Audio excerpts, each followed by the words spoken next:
Welcome to Quesnel City Council, meeting number 8 for February 21, 23. And before I call the meeting to order, I just want to say that Councillor Rudenberg will be zooming in. She's experiencing some weather delays on aircraft, so we're just going to welcome Councillor Rudenberg as soon as she chimes in.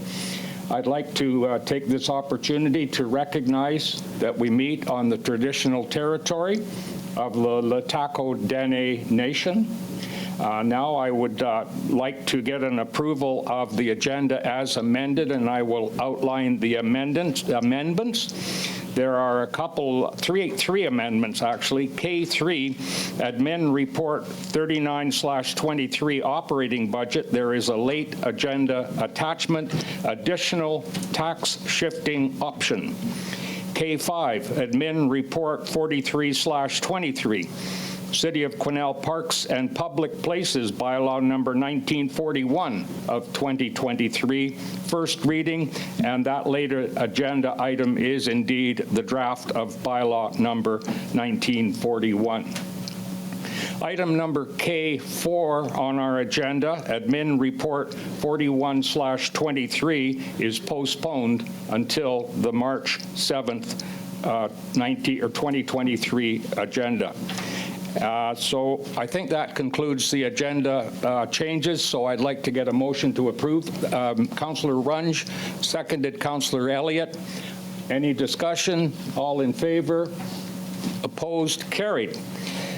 Okay, now we're going to go to the adoption of the regular minutes, and we're going to require four separate resolutions here.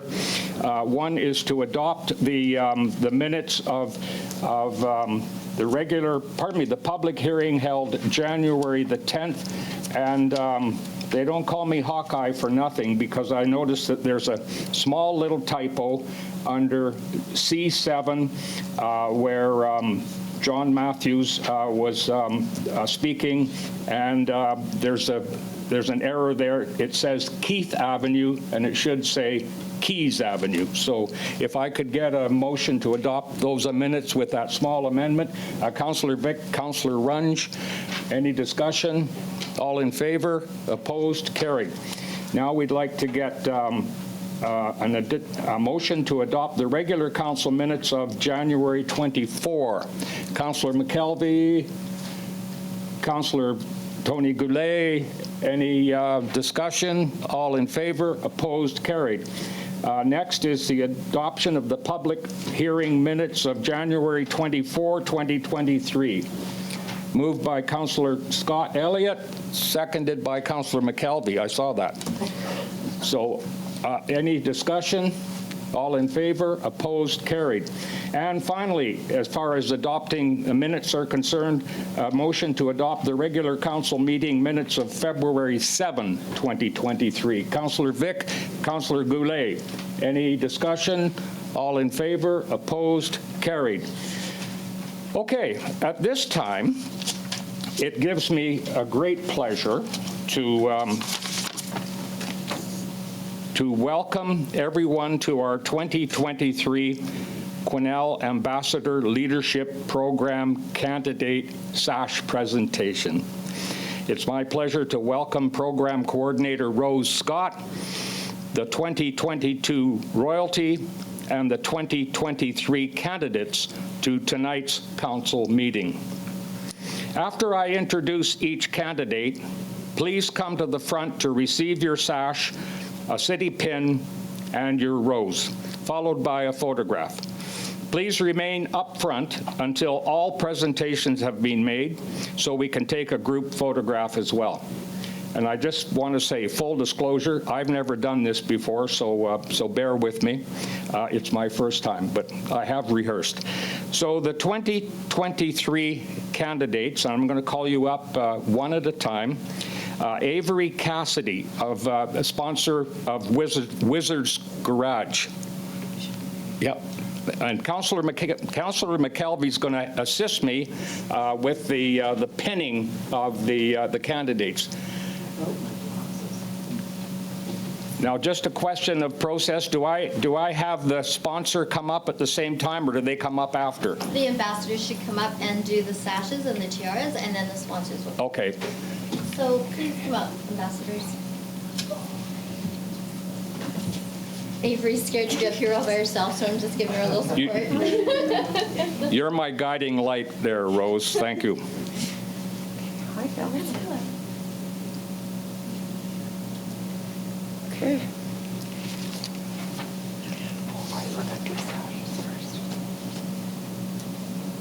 I'm sure glad you're doing these.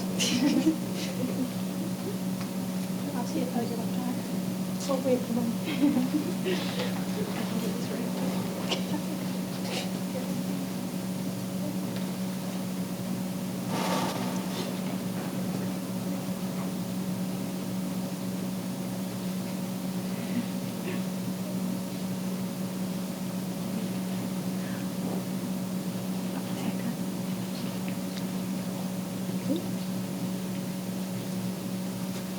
Just down at the bottom, Deb. You want it up front? Yeah, below their, yeah. Right here? You see where their girls, the other girls are? There you go. Oh, I gotcha.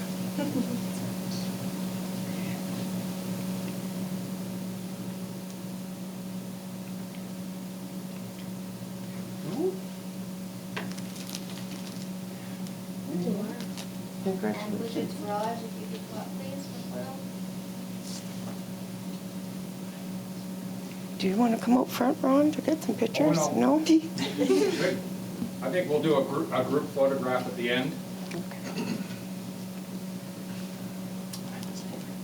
Okay, we have our sponsor from Wizard's Garage, and I'd like to take this opportunity to thank the sponsors for their generosity in sponsoring a candidate in this great event. Rounds of applause.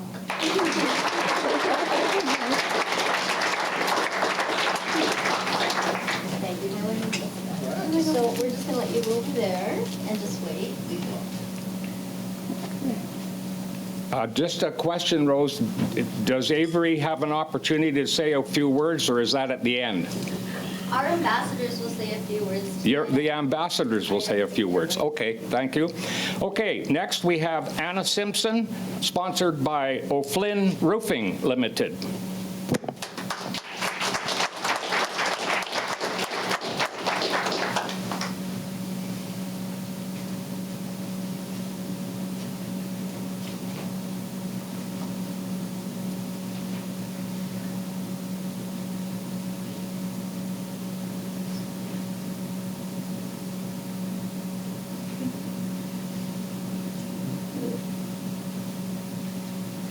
Anna's going to pin you. I'm going to join the program.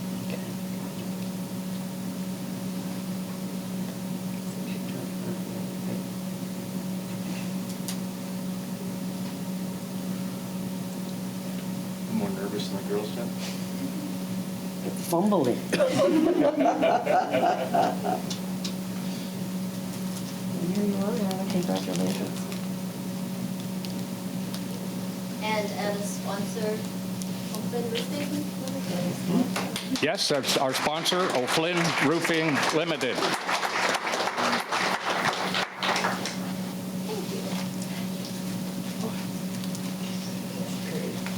We ready for Mackenzie Conrad, sponsored by the West Quesnel Business Association.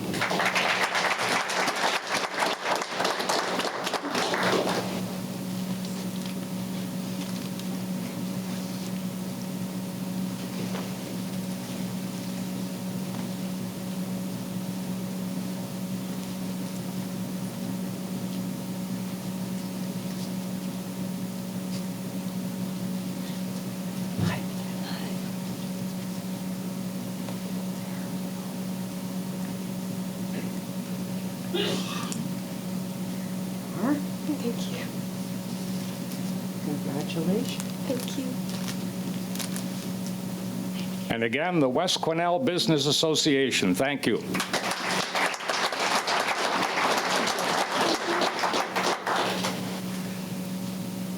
Next, Alexi Howe, sponsored by Holman Brothers Logging Limited.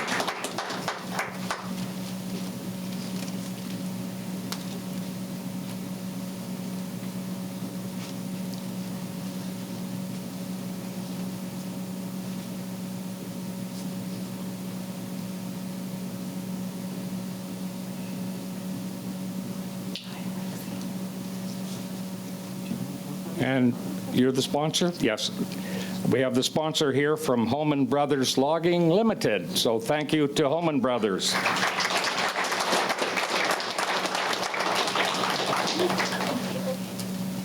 Congratulations.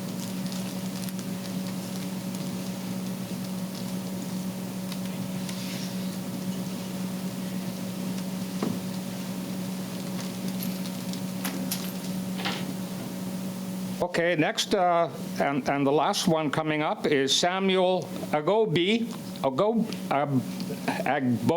I'm sorry about that. And your sponsor is William Lacey Real Estate. So if you could come up, Samuel.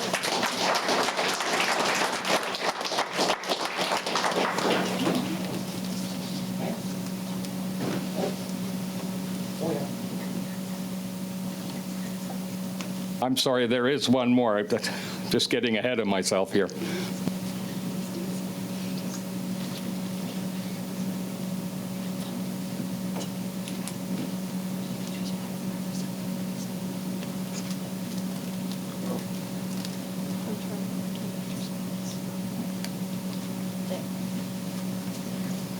I'm enjoying the program so far.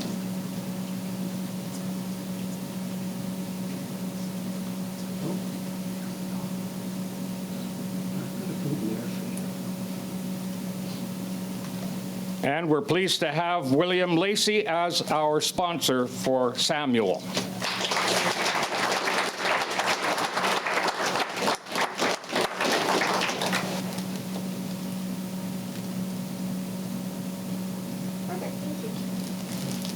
Thank you. And now Jamie Lynn Fedoric, sponsored by Craig's Table.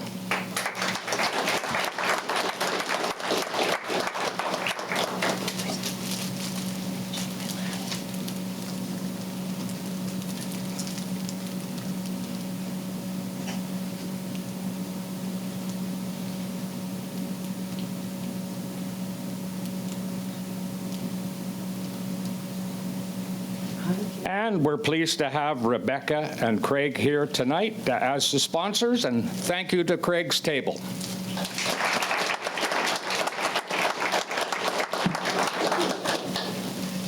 Congratulations.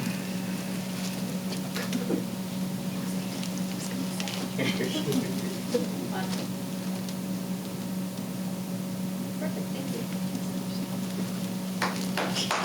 So there we have it. Thank you, Councillor McKelvey. There we have it, our candidates for 2023. All the best and welcome to the club. Okay, so now I'm going to call on Navia Kieber and Jada Crossman just to say a few words from the ambassadors for 2022. And we have a microphone right over here.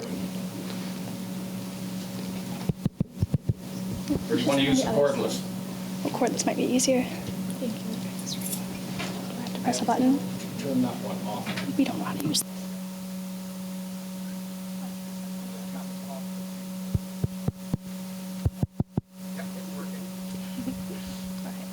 Hello, my name is Nevaeh Kieber, Quesnel Ambassador of 2022. Hello, I'm Jada Crossman, Quesnel Ambassador of 2022. We would like to thank the city for sponsoring the program. We are very happy to welcome the 2023 candidates. This is a wonderful program to experience, and we are so excited for these candidates to go through it The program has helped Jada and I gain confidence. and learn and connect better with our community. Thank you.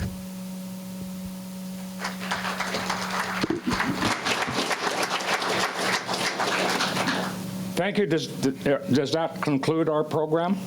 Well, thank you, everyone, and well done. And thank you, Rose, for being my guiding light. And thank you, Councillor McKelvey, for presenting for us. And so you're certainly welcome to stick around and see local government in action. We'll probably be here for a while, but you're welcome to stay and enjoy the meeting. We'll just give you a few minutes or a few seconds here to clear the room, and then we'll get going with our agenda.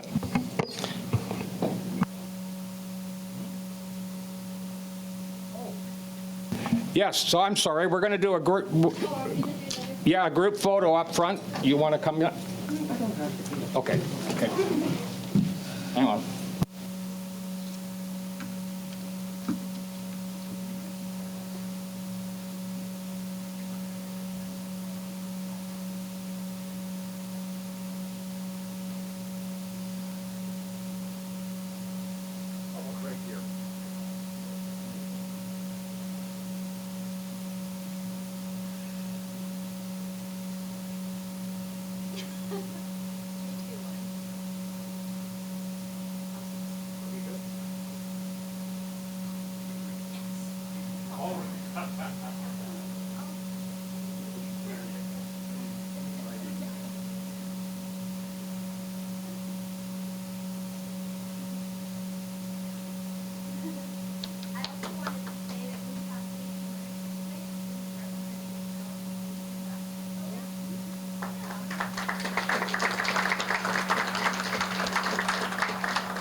Big thank you to Rose.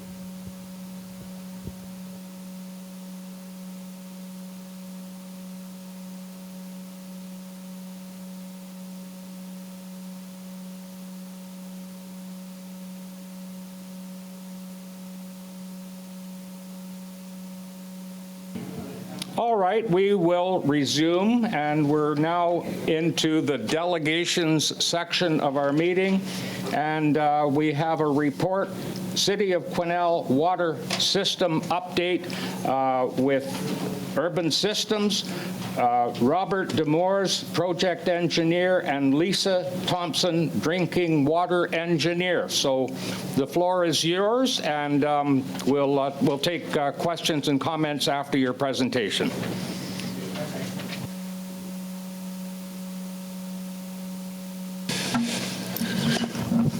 So, right on. Good evening, Mayor and Council and City team. Thanks a lot for having us here. We're excited. Can you guys hear me okay? Through that? Good. We wanted to start out with some quick introductions in addition to what the Mayor said. Starting with my colleague, Lisa Thompson, who's worked at Urban for 30 years and has presented to Council a number of times over the past 15 years. Lisa's a drinking water engineer and has worked on projects throughout BC and Alberta. My name is Robert Moore. I'm an engineer at Urban. I have been for the past 8 years. I've worked with the city the whole time.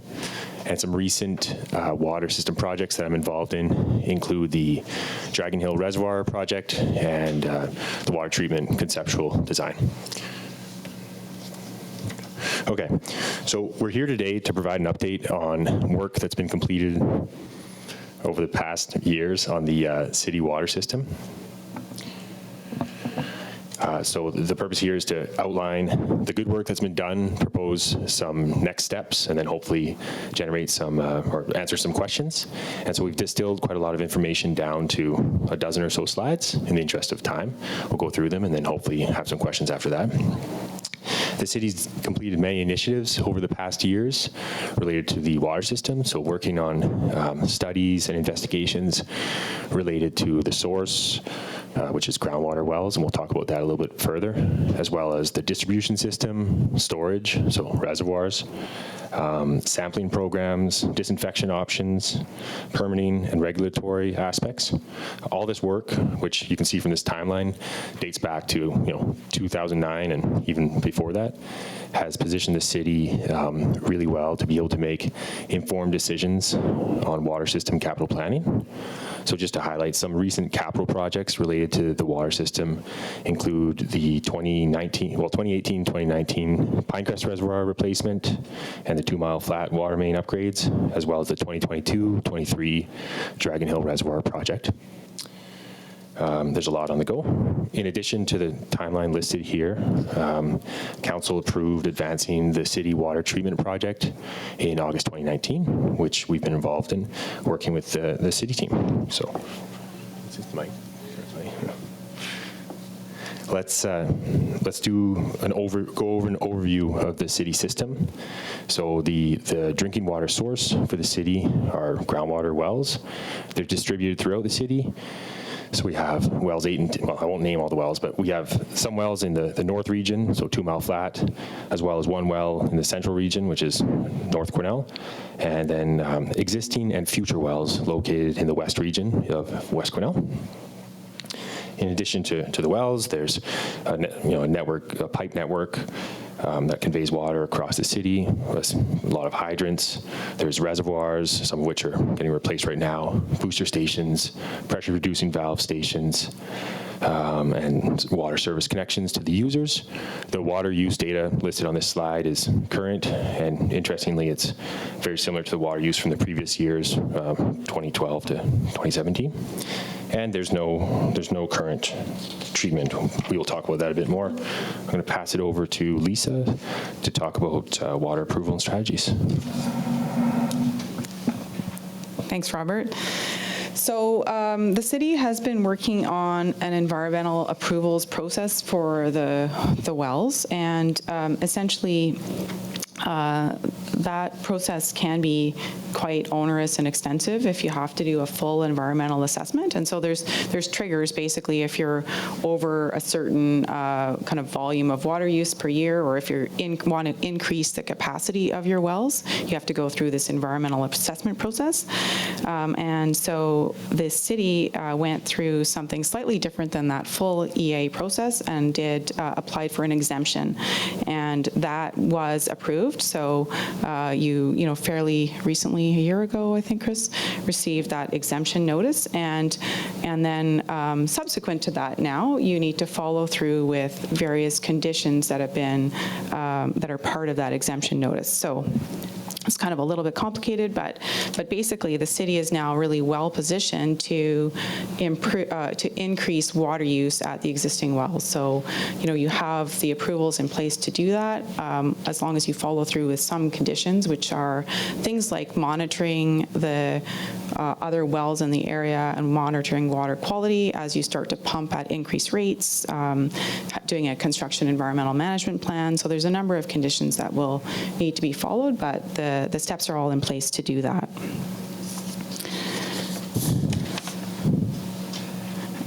City has also applied for groundwater licenses under the groundwater protection regulation. So that was a relatively new requirement, and that process has happened, and those applications are just in the works and waiting in a queue.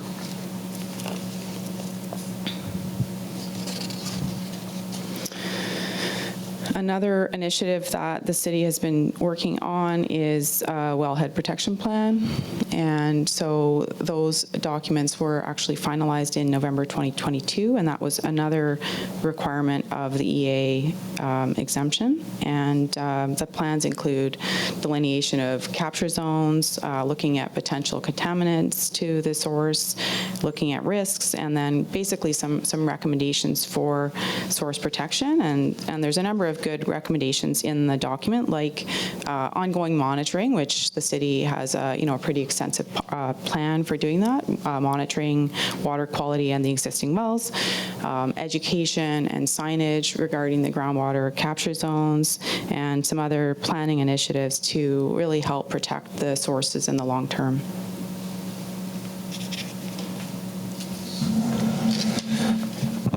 Another important document is the water conservation strategy. So it was initially created in 2004 and updated in 2011.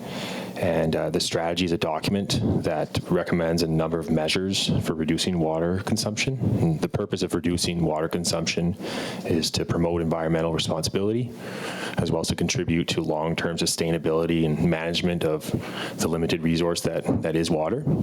And also the measures in the strategy help to or result in delays or reduced capital costs associated with infrastructure expansion. For example, it impacts things like sizing water treatment plant capacity or sizing new wells. On this slide, there's a number of the recommendations from the report outlined. So these measures have been determined to be good investments, and specifically these good investments will help to reduce some of the capital costs associated with water treatment in the city. So the water conservation strategy was updated in 2020.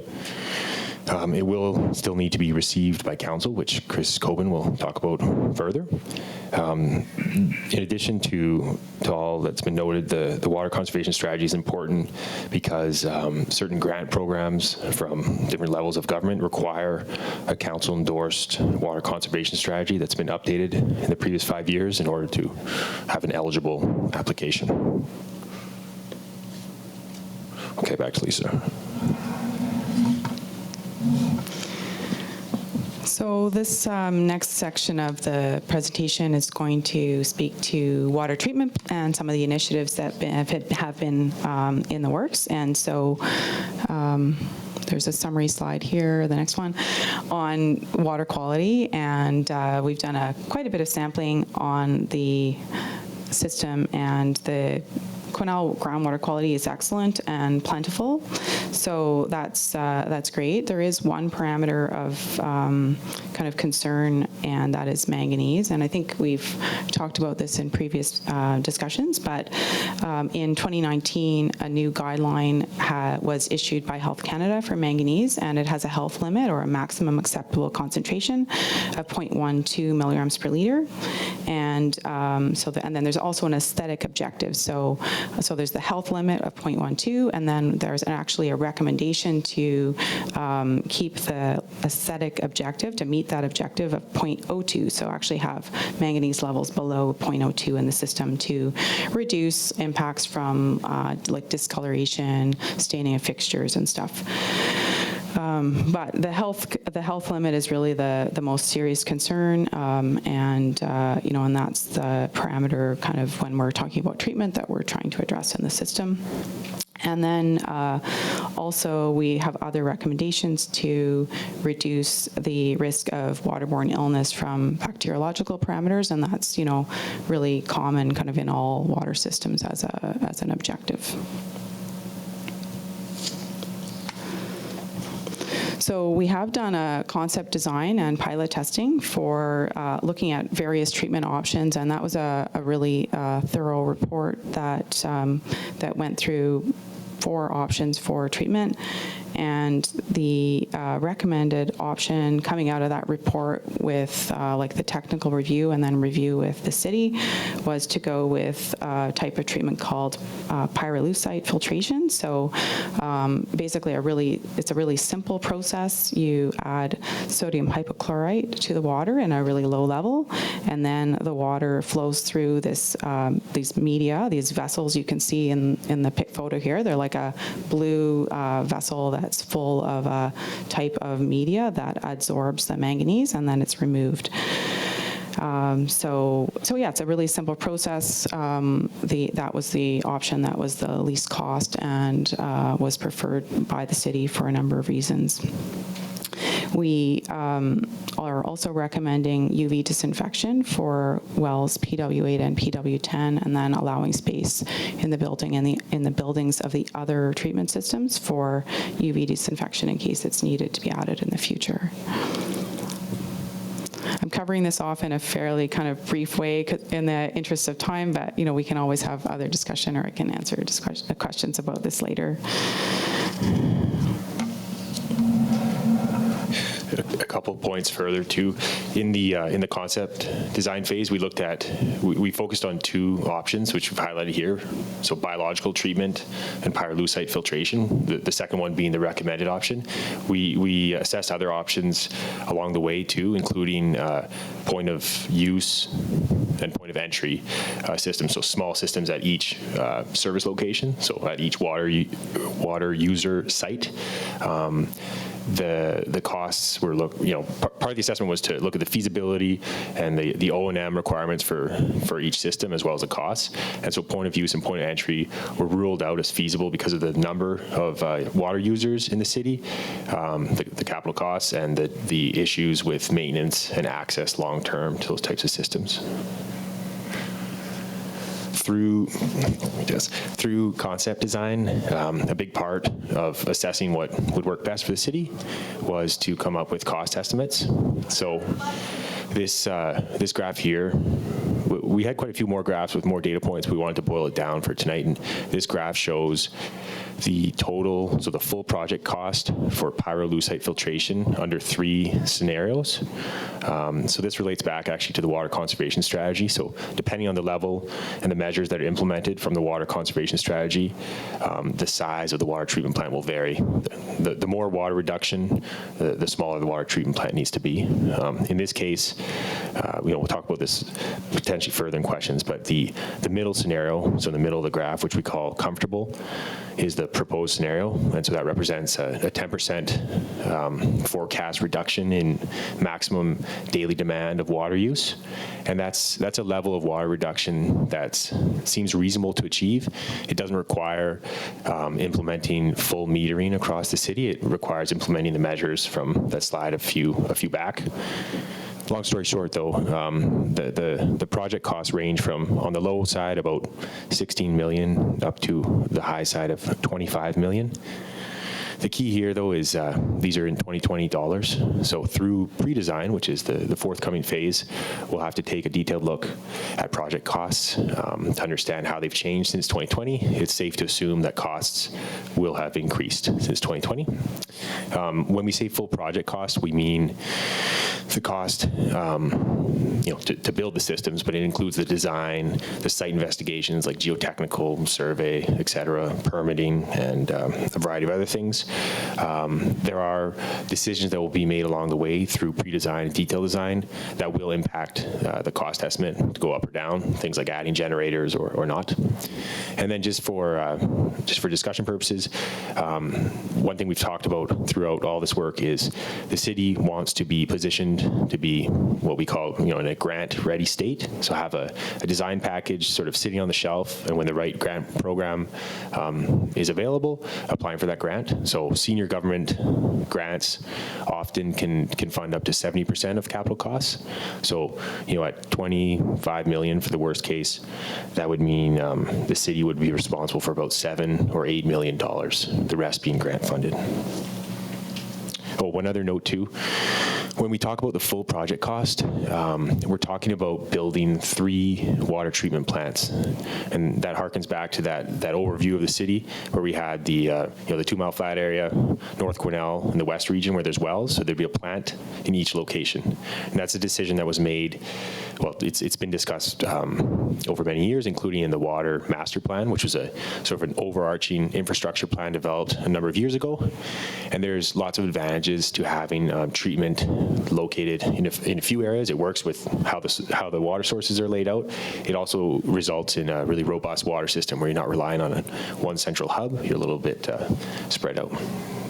We did look at, in concept design, we assessed the potential viability of phasing out this project. So the $16 to $25 million represents building all 3 plants. And there was a consideration, could we build 1 plant 1 year and so forth? It was determined that doing that would be complex for a number of reasons. One is it'd be hard to actually meet the guidelines for drinking water quality that Lisa referred to if you only had 1 plant online. You'd also have treated water interacting with untreated water, resulting in things like manganese oxidizing and precipitating in your system, which is undesirable. Okay, so next steps. The key next step, well, there's a few key steps, but the preliminary design has been partially advanced. The next goal here is to finish preliminary design, so that'll include things like some of the site investigation work required at all 3 locations, as well as advancing the engineering design, preparing preliminary design level engineering drawings, so that the city has is well positioned to apply for a grant when one becomes available for this type of drinking water infrastructure. Another key step is what we're calling public information. So there needs to be, the recommendation is to work towards some sort of public information session or newsletter that would update or for input and support of the public, and ideally that session would include involvement from the Northern Health Authority, the NHA, which is the authority for this area, as they are involved in the requirements for manganese removal.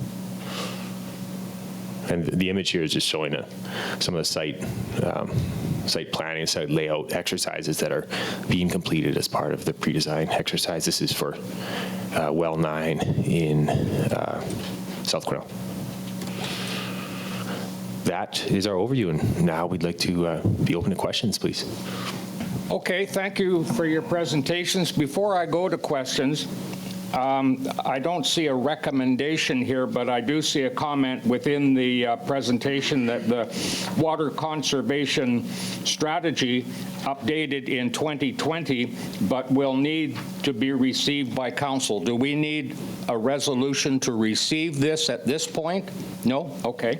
Then I will open the floor up to questions. Councillor Vic. Thank you, Mr. Mayor. Thank you very much, guys. Appreciate the update. So my first question is, the costs are in 2020 dollars, and we've had a minimum of 10 to 20% increase in capital cost appreciation, I guess. So what do you think is a more real number at this stage in the game? I think it's probably too early to say. Those numbers in 2020 did include a significant amount of contingency, because that was a Class D, I think, cost estimate. So, we'll obviously be working through that during pre-design and trying to refine those numbers for you, and to get a better idea of that. But higher. Yeah. I guess there's hope that maybe the markets will stabilize and things will come back down. And on some projects, we have to get a little bit more creative in terms of the solutions to try to really, be more efficient and reduce the costs, as much as we can. Well, thank you for your honesty. Second question, for finishing the preliminary design, and I apologize, is that baked into a budget already, or is there what's the cost for that?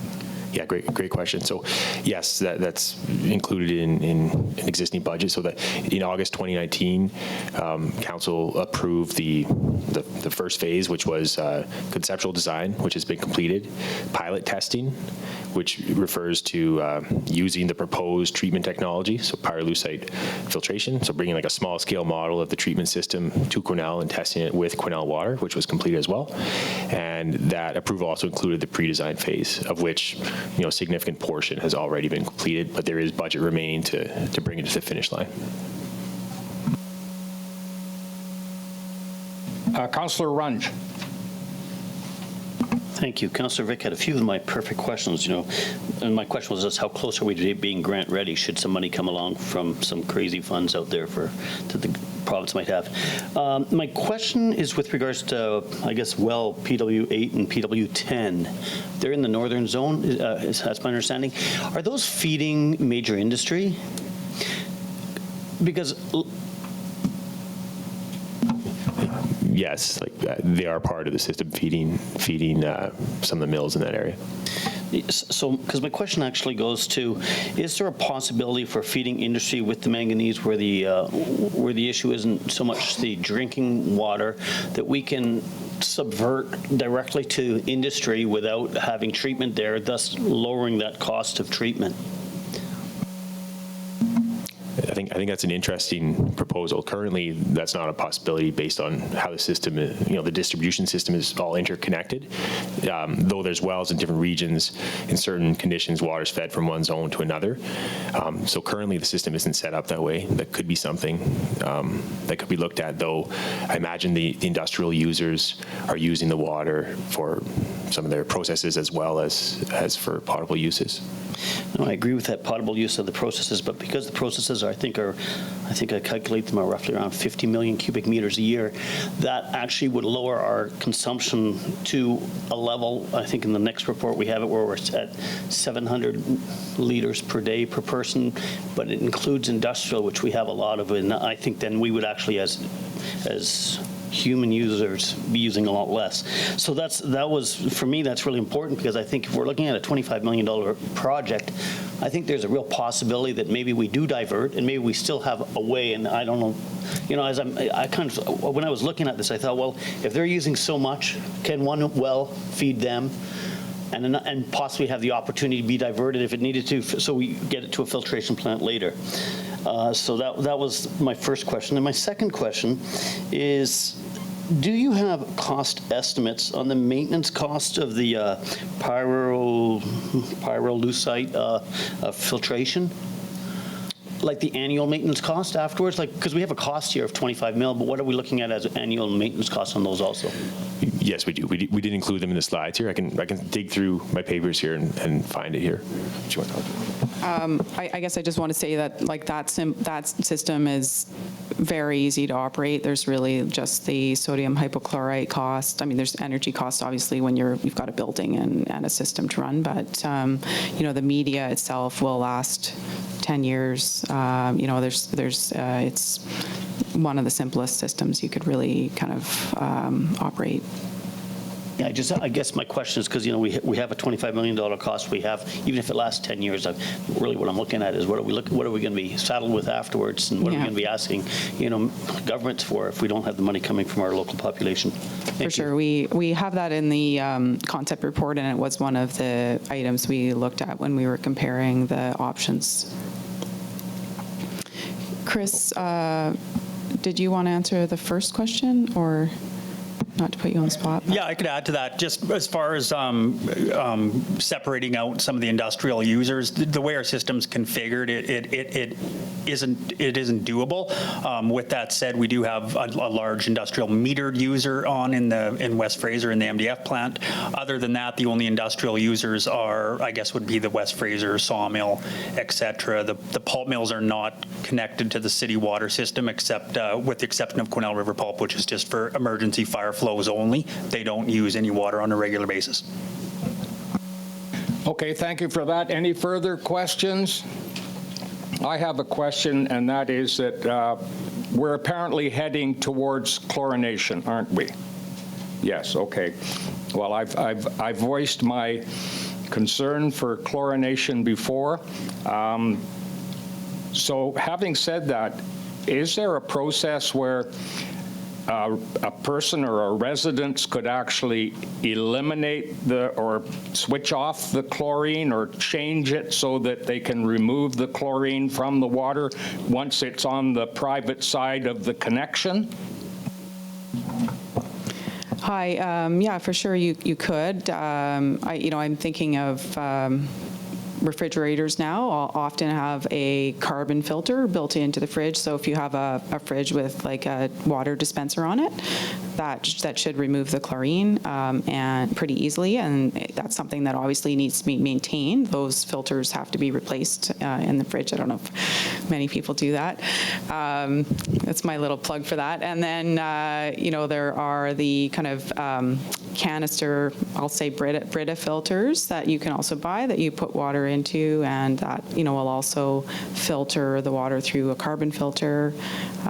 You know, you can get those for your shower as well, little carbon filters. So there's definitely lots of options if that are pretty simple, I would say, to do if a homeowner wants to remove that chlorine taste.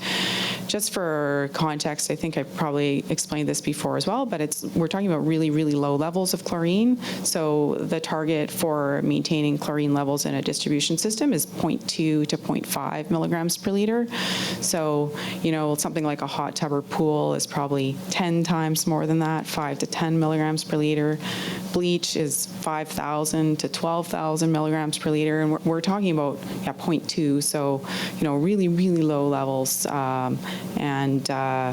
And doing it to really make sure the water stays clean all the way from the source, like from the wells, all the way through the pipes and all the way to people's taps. And it really adds a lot of protection and risk reduction for, you know, the public.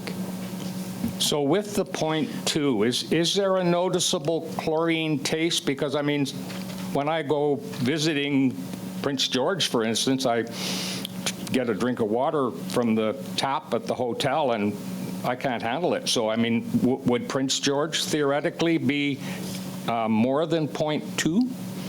It could be. I mean, the target is 0.2 to 0.5. You know, it's possible in some systems that closer to the source, you know, you have higher levels.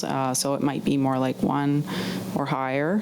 I'm actually not really familiar with what they have, if they have surface water there or groundwater, but depending on what's in your water as well, you know, you can get different odors. Sorry, I'm like a little bit circular answering this question, but I think one of the really good things that we're proposing here in Quesnel are 3 different treatment plants, so in the different regions. So in a way, that will help you keep your chlorine levels low because, you know, you've got the treatment system closer to the source and not like having to dose at a really high level at one location and having it maintain all the way through the system. So, you know, I think that decentralized approach will really help you kind of operationally keep the chlorine levels kind of as low as you can. Great, thank you. I was remiss for not welcoming Councillor Rudenberg to the meeting, probably better part of a half an hour ago. Councillor Rudenberg, do you have any questions at this point? Okay, so hearing and seeing no requests for further comment or question, I thank you for attending and thank you for your report, and we'll see you down the road because we've got a big project in front of us. Thank you.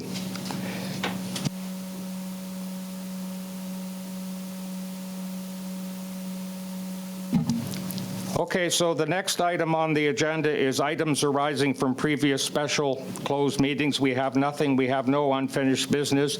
Committee reports. Now I'm going to go to Councillor Vic for the February 9th Financial Stability and Audit Committee report. Thank you, Mr. Mayor. The purpose of this report is to give Council the highlights from our last FSAC meeting, which was, as you mentioned, February 9th. Utility invoices were mailed out in the early part of our month here, and we already had eager citizens paying the day after. So I believe there is a pool in the city to determine who pays first or when it's paid. Anyway, so we thank citizens for taking care of that in a quick manner. The operating budget obviously dominated our meeting, and I want to thank the committee and Director Bolton and her team for guiding us through that. It was certainly a lot of information, and we had some tremendously good discussion on all aspects of that budget. Discussion around options to lower the tax increase at the time of this report is at 6.1, but we had some good news with with a couple of items that Director Bolton will cover in her report. 2 options will be built into the operating budget that will be presented to Council. First, in increasing the expected interest income due to rising interest rates, and also using a projected 2022 surplus to cover the 2022 snow cost overage, rather than dipping into the snow reserve. So those 2 factors have obviously helped us chisel down that number. The committee discussed the need for potential increases to various reserves, including the Capital Reinvestment Reserve and the Tax Stabilization Reserve, and the Landfill Liability Closure Reserve in future years. Those items will dominate future meetings at FSAC as we plan for that. The committee also discussed the ongoing fiber supply issues that are affecting major industry. 2 tax shifting options were reviewed in the package, and as a result of those discussions, we've decided to bring that to an open council discussion.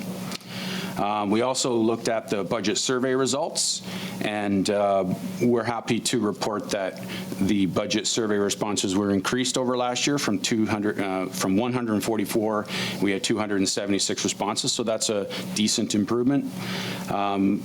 There is as part of our agenda package, there is a review on all sorts of data from the budget, but just a couple of quick highlights. 68% of respondents were either somewhat satisfied or very satisfied with city services.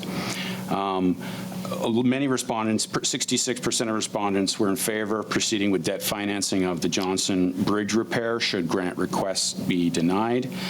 And of course, and I have to say that the committee reviewed all comments. We take the budget survey very seriously, and we appreciate all the comments that the community has given us. We read them all, and there were many comments pertaining to the rec center upgrades, gymnastics facilities, and theater and arts facilities. Everybody has a passion, and that was well noticed in this budget survey.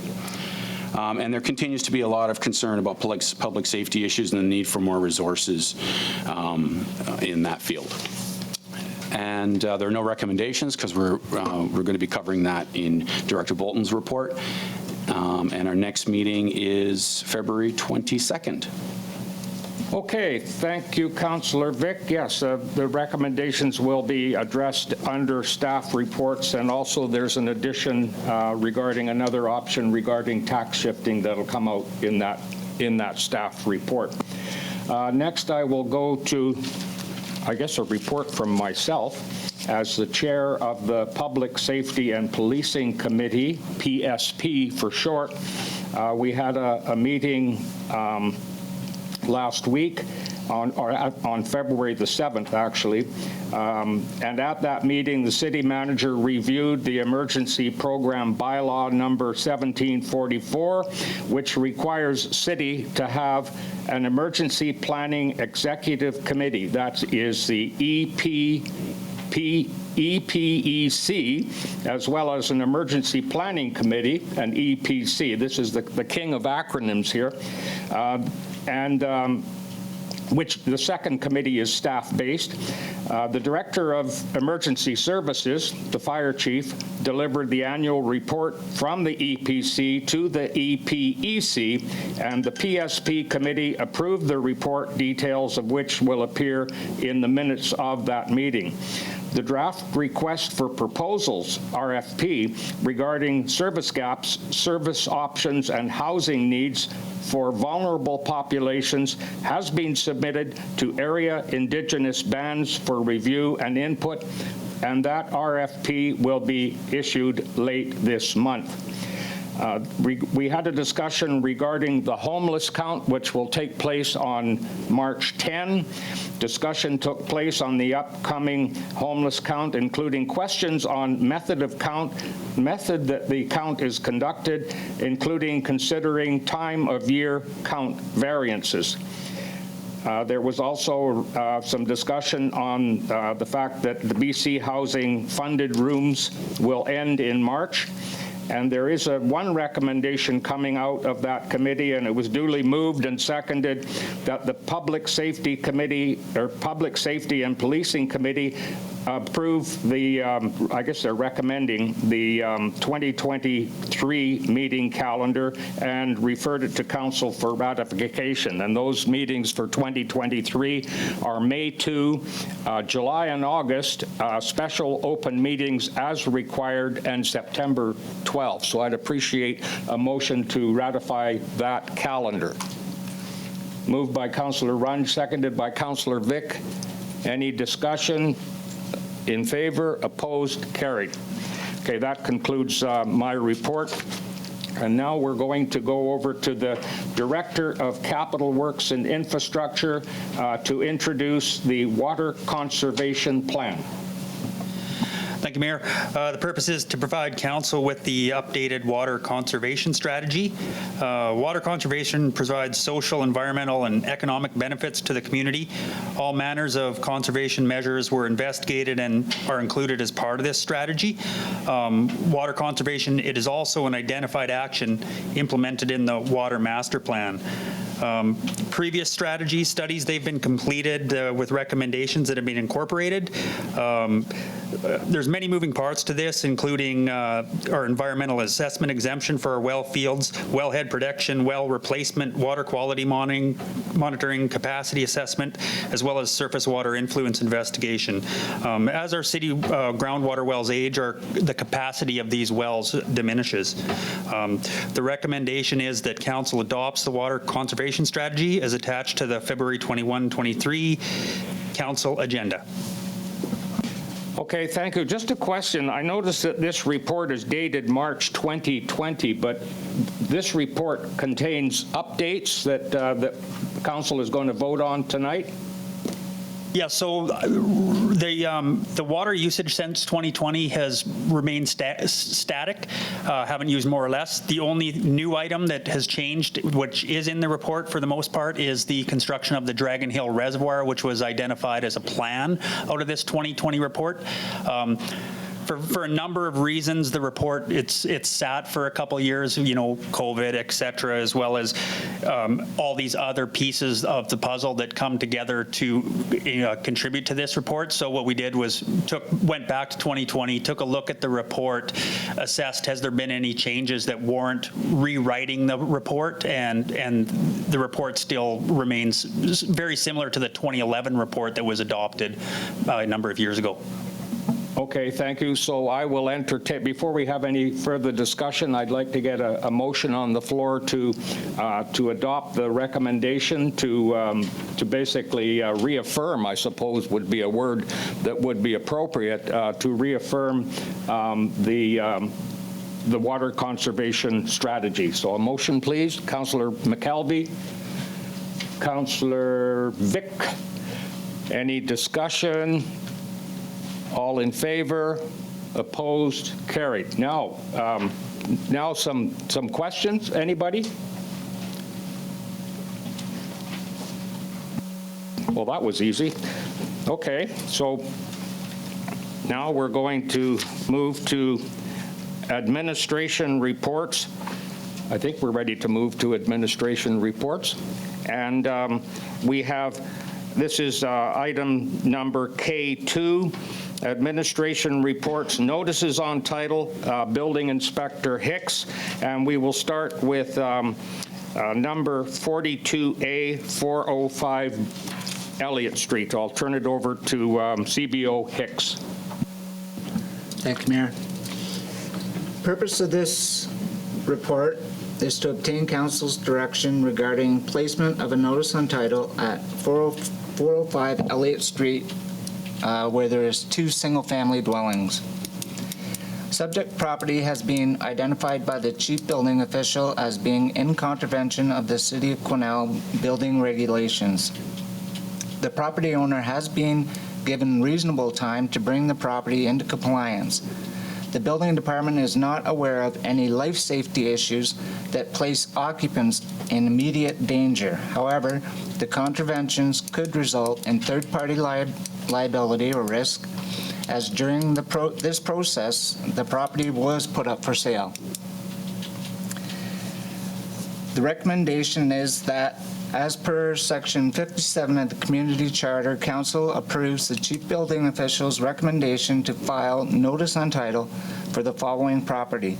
405 Elliott Street is in contravention of Section 7 of Bylaw Number 1550, 2003, and that Council directs staff to file notice with Land Title Office stating a resolution relating to the lands has been made under Division 8, Section 57 of Community Charter, and information about the conditions may be inspected at City Hall.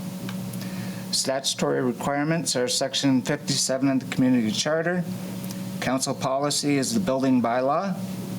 Financial implications, 7632 for filing the notice on title. Background, Building Department was notified on September 13th, 2021 that renovations undertaken on a tenanted single-family dwelling without approved permit. Correspondence was sent to the owner same day advising that the permit is required. Owner attends City Hall on September 16th, 2021 to advise that renovations are not being done, just yard cleanup and cleaning of untenanted single-family dwelling. No application or plan submitted. Subsequently, detailed timeline and correspondence is attached.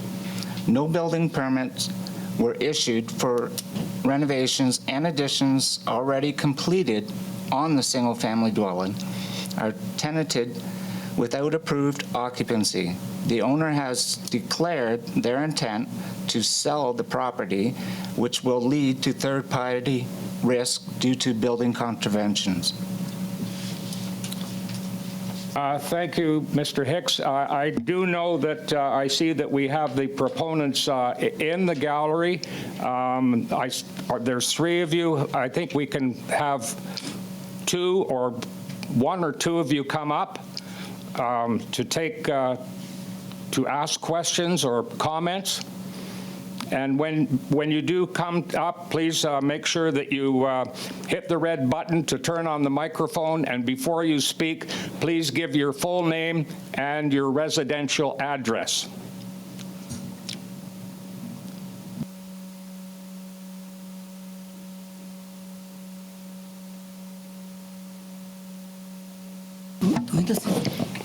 Thank you.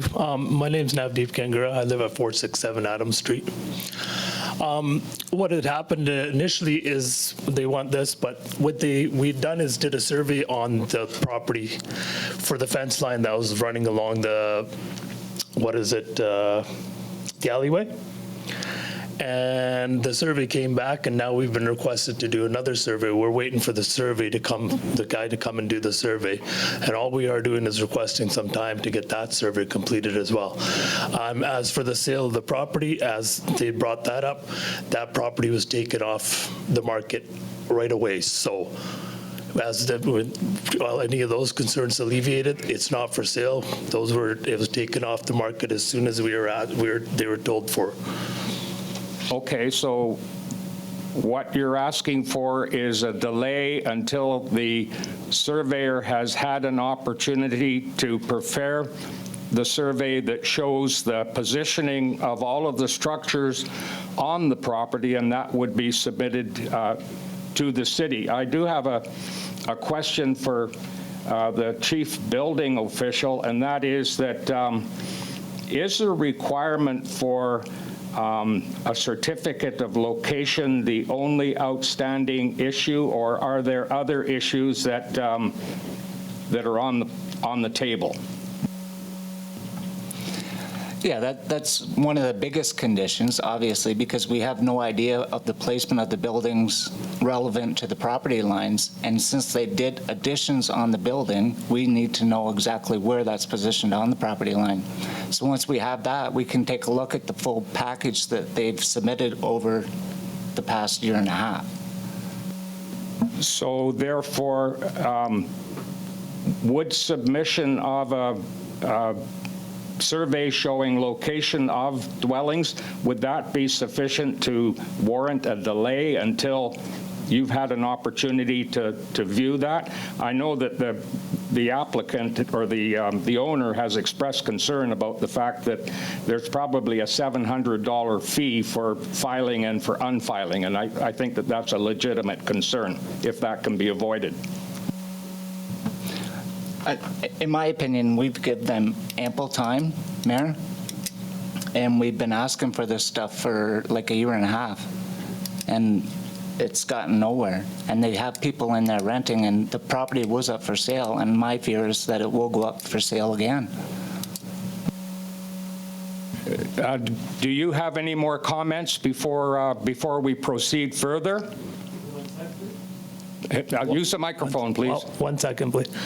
Yeah, we can do.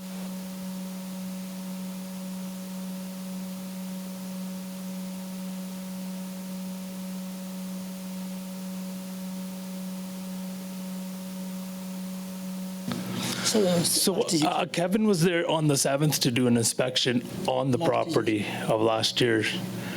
And the survey that's just come through was done due to the property line we were too close to the city's line.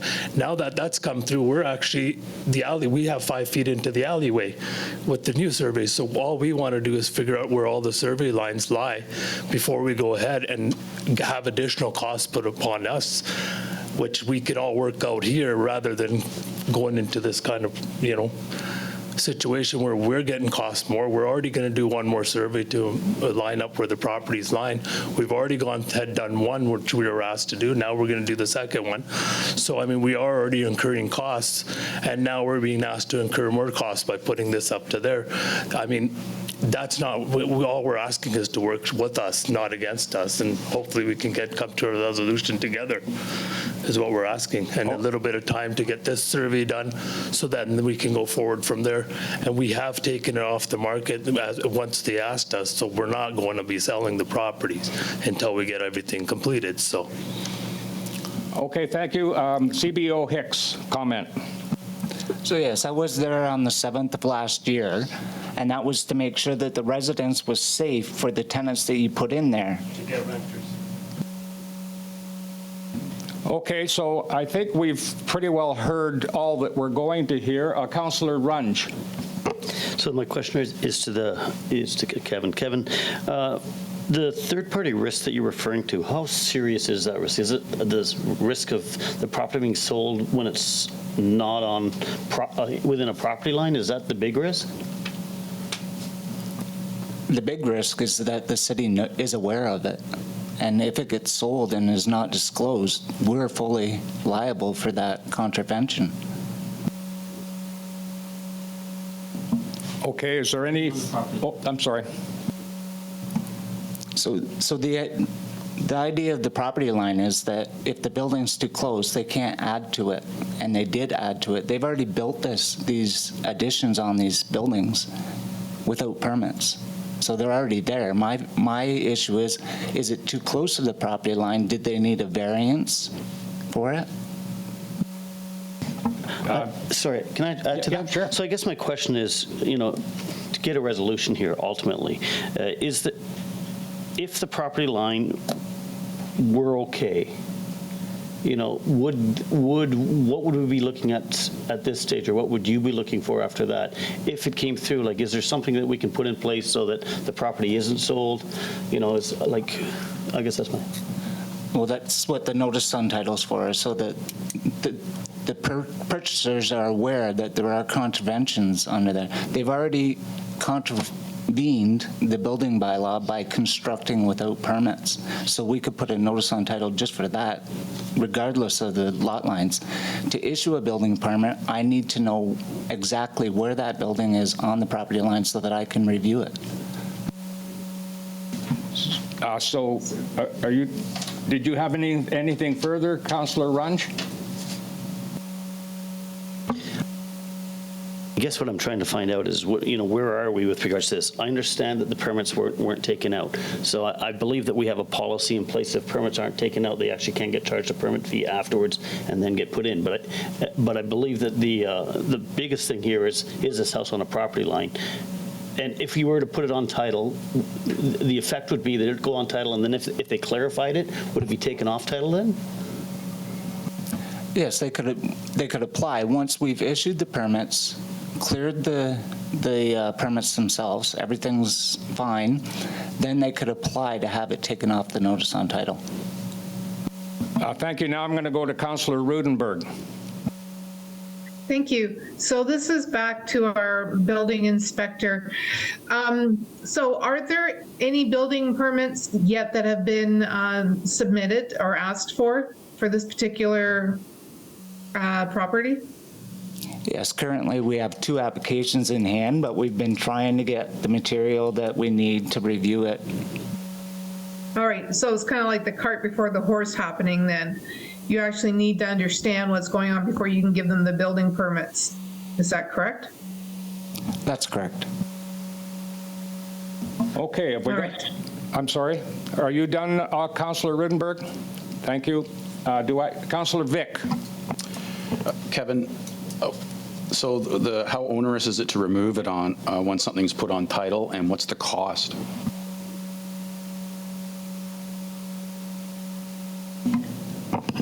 I don't have the exact number on my on the top of my head, but I believe it's approximately $500 to remove.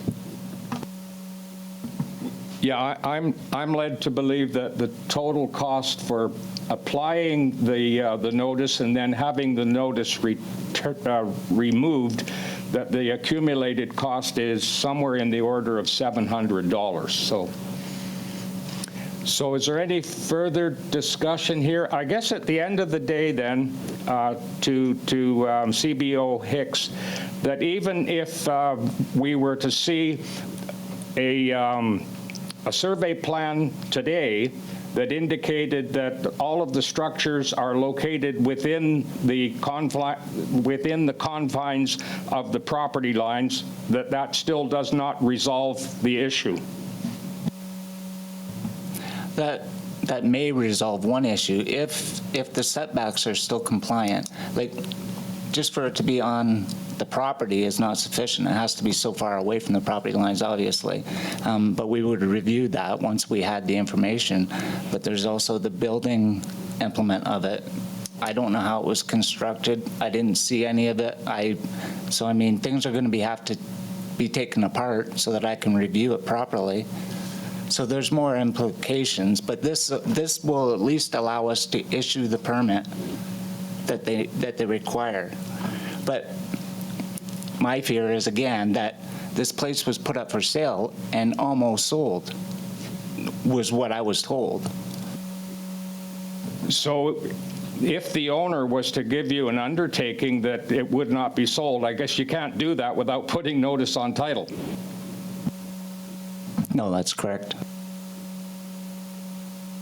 Okay, do we have any further questions? Councillor Runge. Yeah, my question is, I guess, to the group of you. So how much time what were we looking at with regards to the survey? How much time are we looking at? Are we looking at a few weeks, a few months?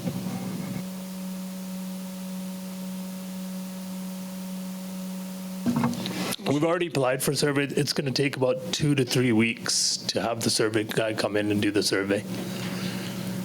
And as for any of the permits and stuff, he's willing to put any permits in that, were missed or whatever we've done and resolve any issues. It's not his first time doing any of these things, so the city knows him well. For him to go register this, it would be, it's just costing extra money for someone who's trying to better our society and better housing here. So that's all we're trying to do, fix better houses. So. Thank you. I'm going to go to Councillor Runge for a third time. From that question, my question goes to CBO Hicks then. Would another month delay make the total difference? Again, that's council's decision. That's not for me to say. Thank you. Okay, so I think we are at the end of our discussion, and if there's anyone that would make a motion to agree with the recommendation to place a notice of on the title, I would entertain that. I do not see a mover, So if, did you want to speak, Councillor Elliott?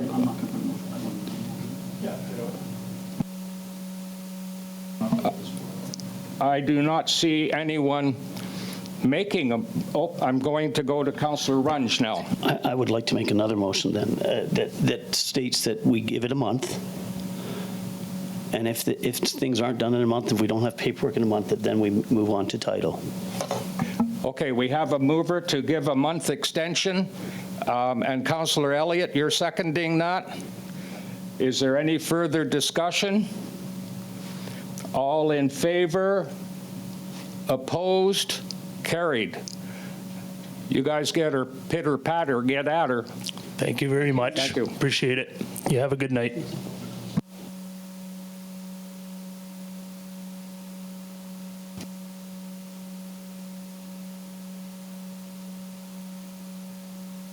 I'll try the microphone here. 42C, and this is regarding, wait a minute. I'm sorry, 42B, and this is regarding notice on title for City of Quesnel property 223 Redden Street. Over to the chief building official. Purpose is to obtain council's direction regarding placement of notice on title on 223 Redden Road, single-family dwelling. Subject property has been identified by the chief building official as being in contravention of the City of Quesnel building regulations. Property owner has been given reasonable time to bring the property in compliance. The retaining wall built and revised without an approved permit requires structural engineering per building regulations. The purpose of this action is to identify on title that there has been a construction without a permit. It's recommendations that, as per Section 57 of the Community Charter, Council approves the Chief Building Official's recommendation to file notice on title for the following property. 223 Redden Road is in contravention of Section 7 of Bylaw Number 1550, 2003, and that Council directs staff to file notice with the Land Title Office stating a resolution relating to the lands has been made under Division 8, Section 57 of the Community Charter, and information about the conditions may be inspected at City Hall. Statutory requirements, Section 57 of the Community Charter, Council Policy Bylaw, Building Bylaw, financial implications, 7632 for filing the notice. The building department issued correspondence to the owner on April 22nd, 2022 regarding a retaining wall constructed without an approved building permit or the required professional design. A building permit for an engineered retaining wall was issued August 30th, 2021 to the adjacent properties. With no input from the building department or the registered professional, the contractor extended the retaining wall across the property line and onto 2023 Redden Road. The building department received final letters of assurance from Matt Paull, registered professional, on November 16, 2021.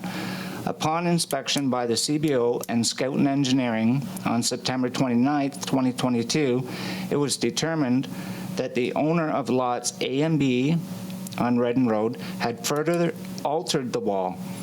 Registered professional Matt Paull subsequently rescinded his letters of assurance on July 4, 2022, due to significant deviation from the original wall design. There has been no building permit application nor professional design submitted for the retaining wall to date. Thank you, Mr. Hicks. Do we have anyone in the gallery that represents this property? Okay, seeing that there's no one here representing the property. Councillor Elliott. Thank you, Mr. Mayor. I'd move the recommendation. Thank you. Mover, seconded, Councillor Vic. Any discussion? All in favor? Opposed? Carried. Okay, now we go to report number 42C, notice of title for City of Quesnel property 495 Edkin Street. Over to the Chief Building Official. Thank you, Mayor. Purpose to obtain council direction regarding placement of notice on title on 495 Edkin Street, single-family dwelling. Subject property has been identified by the chief building official as being in contravention of the City of Quesnel building regulations. Property owner has been given reasonable time to bring the property into compliance. The building department is not aware of any life safety issues that place occupants in immediate danger. However, the contraventions could result in third-party risk should the property be sold at some time in the future. Recommendations that, as per Section 57 of the Community Charter, Council approves the Chief Building Official's recommendation to file notice on title for the following property.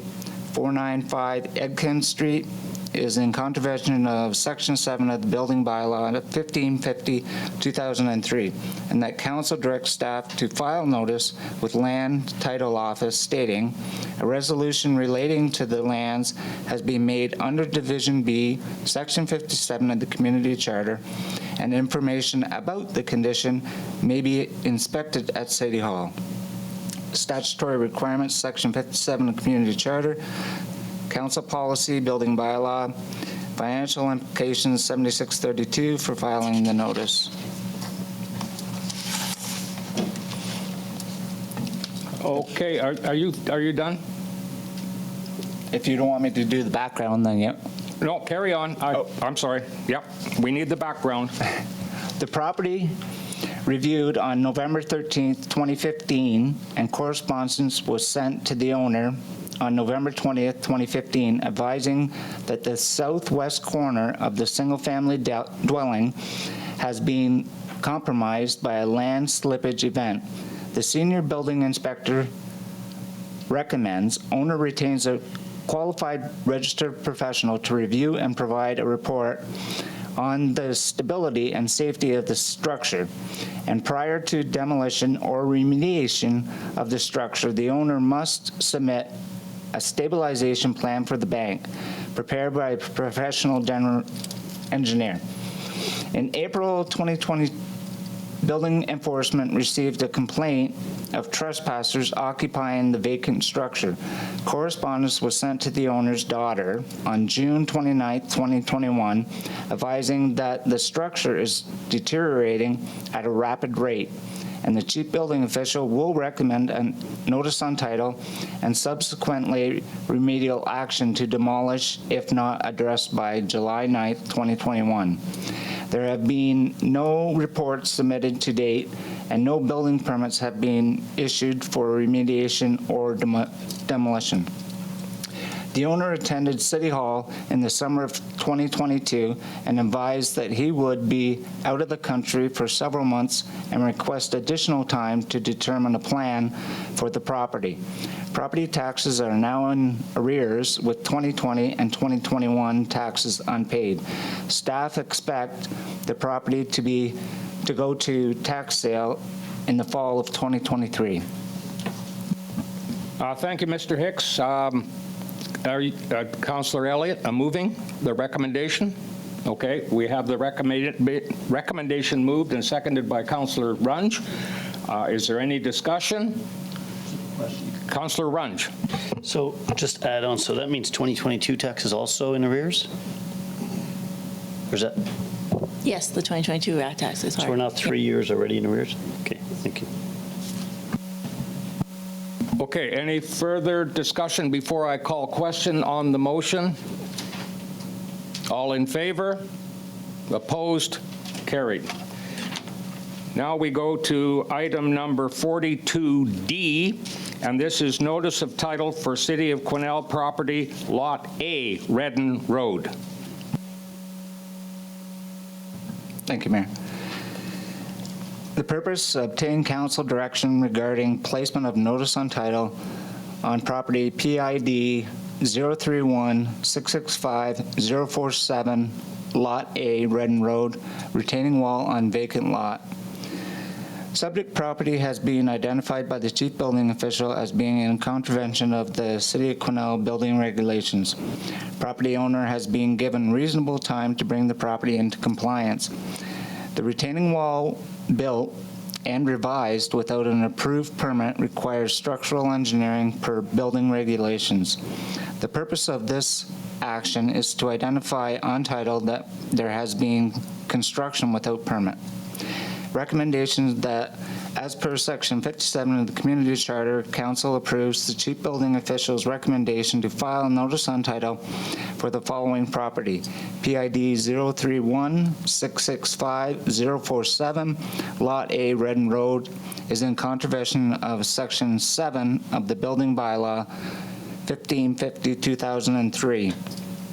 And that council directs staff to file notice with Land Title Office stating a resolution relating to the lands has been made under Division B, Section 57 of the Community Charter, and information about the condition may be inspected at City Hall.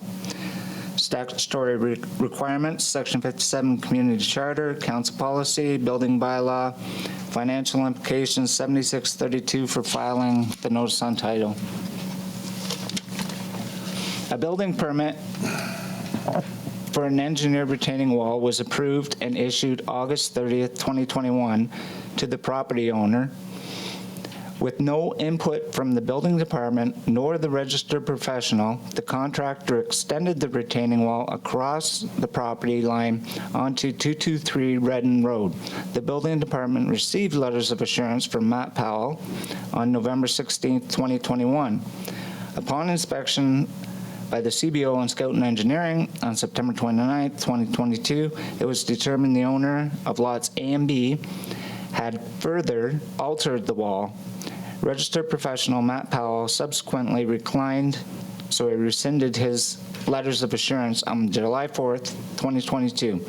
Due to significant deviation from the original wall design, there has been no building permit application nor professional design submitted for the altered retaining wall to this date. Okay, thank you. Councillor Runge. Just a request, can we skip the background on the next one, because we're just rereading the background again and again. They're all the same, yeah. I'm sorry? Or did It's you the same piece of land, Mr. Mayor. Okay. It's all adjacent, right? There are three properties, my understanding is there are three properties with a retaining wall that was altered, and they go across three properties, and we're reading the background again and again and again. I think we could save ourselves a little time, so, but move that's the recommendation. just an aside. So are you then moving the recommendation with respect to A and B? If we could, yep. Oh, yeah, To okay. A. We're going to, so we're going with a motion on A, Lot A. Do I have a seconder? Seconded, Councillor McKelvey. Rio, did you get the mover? Oh, yeah, okay. Is there any discussion? Now we're doing Lot A to start with. No discussion, all in favor? Opposed, carried. Now we're going to, Councillor Runge, we're going to go to Lot B. Yeah, could I just have a motion that we, given that that this is exactly the same as A, that we, I move the motion that we do the same thing as we did with A. Okay, we have a mover, Councillor Runge, seconded Councillor Elliott, and just the only difference in the write-up is obviously with the PID and the legal description. Otherwise, they're identical. So, any Question. I'm sorry. Yes, go ahead, Councillor Rudenberg. Thank you. I respect the fact that people would like to get this meeting moving forward, but I want to make sure that we're following what the community charter sets down as due process. I don't want us to go through this and find out that we didn't do it properly. So just double checking that we're giving this last report its due process. Good point, Councillor Rudenberg. I'll go to staff and ask if we're doing due process here, or do we need to read it through word for word? I think at least we should read the recommendations and. Okay, so so you're recommending that we go with the recommendation. I'm going to read them. Okay, you're going to read them. Okay, yeah. Go ahead. Obtain council direction regarding placement of notice on title for PID 031-665-055 Lot B, Redden Road, retaining wall on vacant lot. Subject property has been identified by the chief building official as being in contravention of City of Quesnel building regulations. Property owner has been given reasonable time to bring the property into compliance. The retaining wall was built and revised without an approved permit, requires structural engineering per building regulations. The purpose of this action is to identify on title that there has been construction without a permit. Recommendation that, as per Section 57 of the Community Charter, Council approves chief building official's recommendation to file notice on title for the following property: PID 031665055, Lot B, Redden Road, is in contravention of Section 7 of the bylaw 1550/2003, and that council directs staff to file notice on title with the Land Title Office. A resolution relating to the lands has been made under Division 8, Section 57 of the Community Charter, and information about conditions may be inspected at City Hall. Thank you. Okay, thank you. And thank you for your due diligence there, Councillor Rudenberg. So now I'm looking for a mover. Moved by Councillor Runge, seconded by Councillor Vick, and that, I presume, is to go with the recommendation. Is there any discussion? Seeing none, all in favor? Opposed? Carried. Thank you very much. Now we're going to move to admin report number 39, 2023. And this is from the Director of Corporate and Financial Services, the operating budget for 2023. Thank you. So the purpose of this report is to seek Council's approval of the operating budget for 2023. So the Financial Sustainability and Audit Committee has reviewed the attached draft operating budget more than once and the input received from the public through the yearly budget survey. The committee recommends the attached operating budget Council and requests the input of Council on consideration of tax shifting. So this draft of the operating budget has total taxation of $19,361,931 with all the supplemental requests built in. It's a 5.3% total tax levy, which equals $62.11 for the average resident, which is now valued at $349,210. So the major factors affecting this budget include inflation and natural gas price increases. Residential assessments increased significantly again in 2023. In years when the assessment increases dramatically, the mill rate lowers to reflect that the city collects approximately the same amount of funds, with increases only as required as set out in the budget documents. Revised assessments will be received in mid-March that will determine the final taxation rates that will be built into the tax bylaw. So I think at this point, if Council's okay, we can move with the first recommendation and then talk about tax shifting. Mr. Mayor? Yes, go ahead.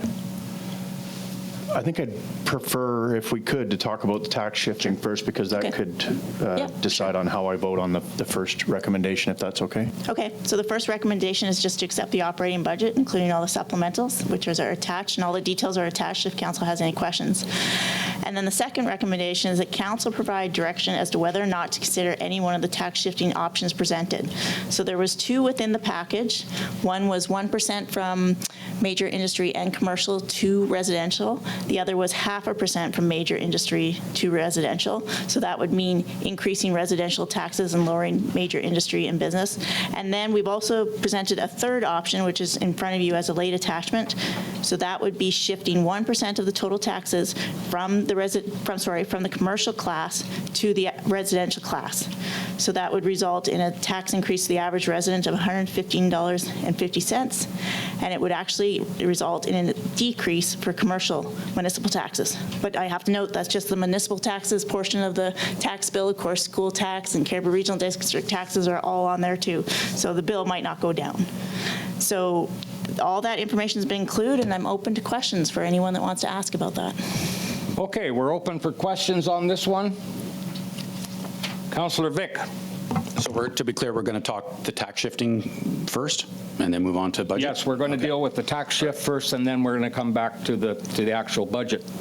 Okay, so I guess for efficiency, I should start with a motion and then see where that goes?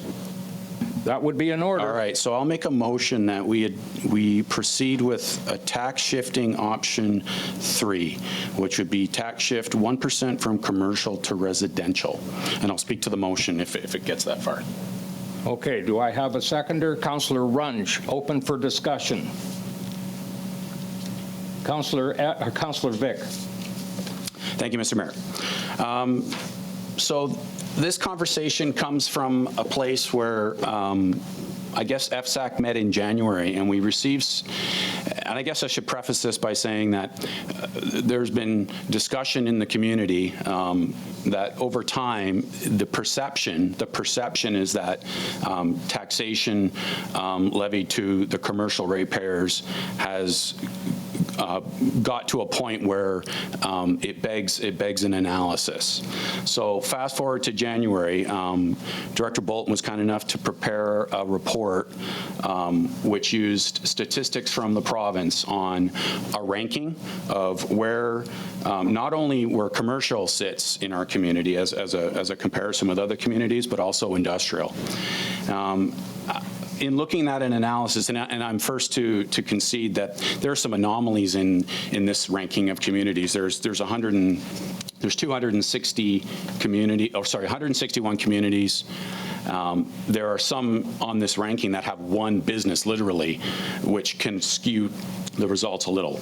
However, I think it's plain to see that over the last, well, we'll say from 2015, the ranking of commercial has gone from the, we'll say the 40s, number 47 and number 52, and has crept up to 13 and 14. So even with some statistical anomalies with some communities that might not be in the top or shouldn't be or should be lower, it's still plain to see that our ranking has gone up by 4 or 5 factors. So in analyzing the ranking data, one statistic jumps out, and it's called the multiplier. And the multiplier, the definition of the multiplier is if a business class property has a multiplier of X. In this case, the multiplier is 4.42. That's Quesnel. That means that a business property will pay 4.42 times as much municipal tax as an equivalently assessed residential property. So $100,000 property in residential would pay X, and then a commercial property at $100,000 would pay 4.42 times more. So that's how this was ranked. There are communities to the north and to the south of us, and their multipliers are 2.5. So over time, we have depended increasingly on our industrial and our commercial ratepayers more than residential. And I fully appreciate the stress and the financial hardships with inflation that are affecting our residential ratepayers, but they're also affecting our commercial ratepayers and our industrial ratepayers. And what I'm suggesting by my motion is that we incrementally, slowly, in a small way, 1%, begin to take that pendulum and slow it down and bring it back to some balance. I could go on and talk about hardships of business. A lot of the hardships aren't related to our taxation. They're related to other factors in the world, frankly. But I know in terms of the principle of it all, we have gone too far, and we need to bring it back gradually. And that's what I got to say. Thank you, Councillor Vic. Councillor Elliott. Thank you, Mr. Mayor. Yeah, I can appreciate the comments. I certainly can, but I'd like to put another couple of things on the table here if we're talking about tax shifting from commercial and putting that burden onto residents. The city has done a lot of work in the area, especially the downtown area, and that burden was put onto taxpayers as well, residential included, as far as redoing Reed Street, which was made to attract more people to the commercial section downtown. We've increased, because of some of the asks from business, increased bylaw. We've increased the RCMP contingent to the highest that it's ever been, and that's related to the residents as well. They end up picking up a lot of that for sure. As you mentioned, Councillor Vic, the inflation rates are through the roof right now. mortgages are tough for people because of inflation, they've gone up significantly, and people are feeling that pinch. Now, we can look at one factor, and is how we relate to other communities, but I think it's important to recognize the issues that Quesnel itself has too. When we're looking at ranking of 161 different communities, some of the issues are, for example, food security in this city, and the people that are at risk here. There's more food security issues in Quesnel than there are in a vast majority of communities in British Columbia, and this is just making it more and more difficult on the residents.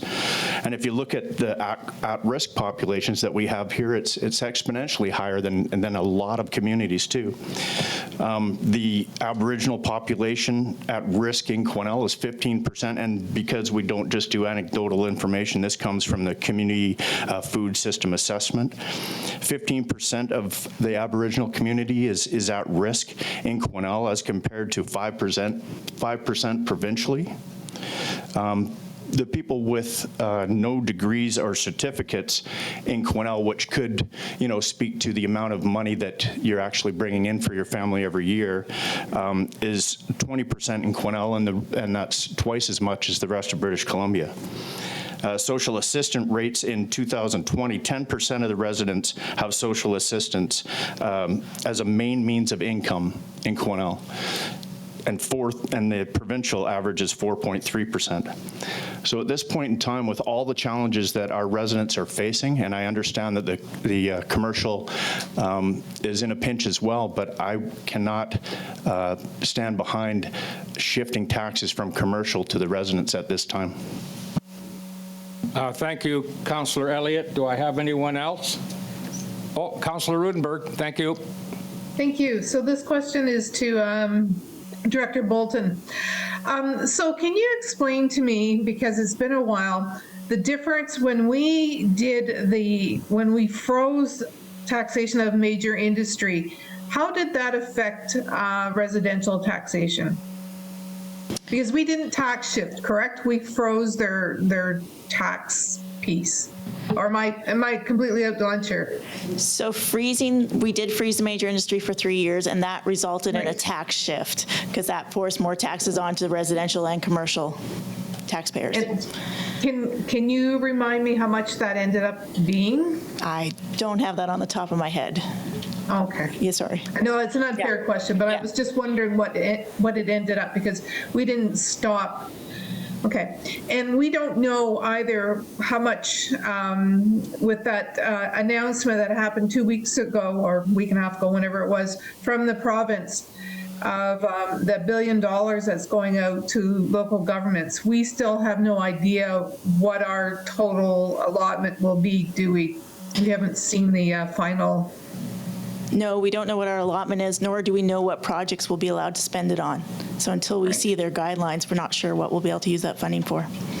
Okay, thank you. Okay, thank you, Councillor Rudenberg, and thank you, Director Bolton. I'm going to go now to City Manager. Thank you, Mr. Mayor. So I think we've heard some really great arguments on both sides of the tax shifting question. There's one other factor that we've talked about in the past, what I think is somewhat relevant to consider when we're talking about the commercial tax class. There's actually 447 property folios in that tax class, 447.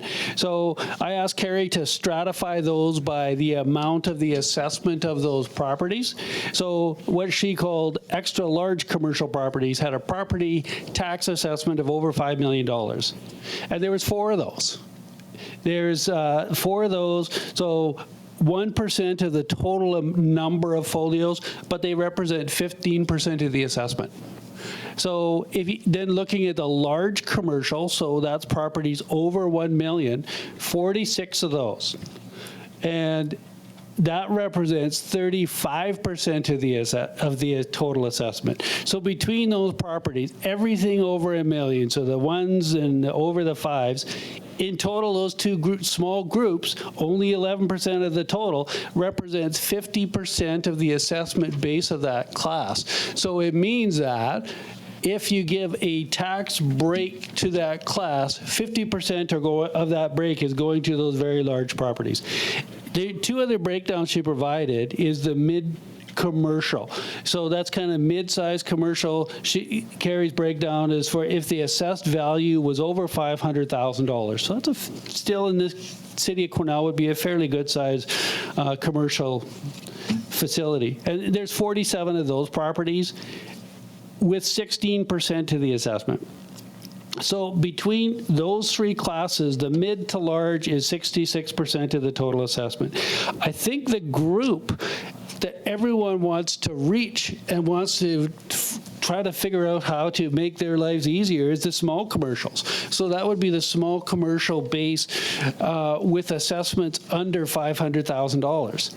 There's 350 of those. 78% of the total folio numbers is in that group, but they only represent 34% of the tax class. So any breaks you give, if it's a tax break, 2/3 of it's going to the bigger businesses who you could argue, do they want the money? Of course they do. But they're chain stores, it's, the banks, the other retail outlets, maybe that aren't so reliant on that as the small business. I truly believe that if council wants to provide the, encouragement to those small businesses, and I'm not saying the word assistance because that's not legal, but encouragement to those small businesses, we need to be looking at things like, how can we help them with bylaw? How can we help them with policing? How can we help them, is beautification going to bring more people downtown? And I think council's actually done quite a lot of that already. But I think it's worthwhile looking at the numbers and thinking about what are you trying to encourage and are you achieving those results by tax shifting to that group. Thank you. Thank you, City Manager. Councillor Runge, and then Councillor Vic. This is a tough one because you bring up some really good points, but I think something that I think is lacking, whether it's a big chain store or another small business, they employ the numbers of people that they're employing in this town. And I think over the years, we've been talking about this tax shifting, and we always push it off into the future. And I think what Councillor Vic stated, and he stated it so eloquently, was that we're just creeping up to the top of that tax bracket. I would like to move us down so we're below, back into the 40 would be, I think, much more ideal. We want to somehow incentivize businesses that when they look at Quesnel, they don't see, hey, you're in the top 10 for taxes. I'd rather see us that we're in the bottom 10 for taxes in a perfect world, so that we incentivize businesses to come here as small entrepreneurs and as larger entrepreneurs and build, start shop here in Quesnel. And therefore, I think it's vital that we start thinking about this. And I would rather see if we could shift something from our operating budget to end up with a net zero so everybody's happy. We'll see, but we're kind of out of order here. But I'm going to be voting for this motion because I think it's extremely important to keep incentivizing businesses to come to Quesnel and set up shop. Thank you. Now I'm going to go to Councillor Vic. Thank you, Mr. Mayor. So in response to the city manager, I definitely concede that if our mission is to provide an environment for small businesses, a more positive environment, we'll say, then there is a flaw, I guess, in a shift of 1% to the entire class. But there's two facts here. The fact is the community charter doesn't allow us to separate the commercial class into 3 different subclasses. That's a limitation of the community charter, and I'd be all ears if we can find a way to petition to have that changed. However, in the world that we're in today, it's one class. Now, your comments about the 4 of the largest property owners or valuation of their property constitutes 15%, I think you said, and then the next one down is 35%. You got to bear in mind that even in downtown Quesnel, and I know it's on the west side and South Quesnel as well, you end up with buildings that are valued at $1 million or $500,000, but they contain 4 or 5 different businesses within that building. So that distorts the data a little bit in terms of what you're saying. So you just got to remember that you may have a building at $500,000 or $1 million assessment, but embedded in that building is 4 or 5 businesses. So there's a little distortion on both sides there, and I think we need to bear that in mind. And then in response to Councillor Elliott, I agree with everything you said about we have to be cognizant and compassionate regarding the multitude of social issues that are facing our community. All I want is that into the future, we have the capacity to continue to support those social challenges. If we keep, for lack of a better word, downloading and offsetting to business or commercial and industrial, I believe, honestly, we're going to erode that capacity and we'll be in far worse shape. So I'm hoping today is the day where we begin to slow that pendulum down. Okay, anything more? Now, just help me here. We do have a motion on the floor, duly moved and seconded, and that is for option 3. Am I right? Okay, I am seeing no more hands up for discussion, so I will call the question on option 3. All in favor? Opposed? 1 opposed. Do you wish that recorded? I'm sorry, Councillor, are you opposed, Councillor Rudenberg? Okay, thank you. So I have 2 opposed, so the motion carries. Thank you. Now we're going to go back to the budget discussion and then hopefully get that one put away. So is there any discussion, questions on the budget side? Or Director Bolton, did you want to add anything more or just let Council hash this out? Yeah, the report is there if there's any questions, and and then the recommendation to approve the budget.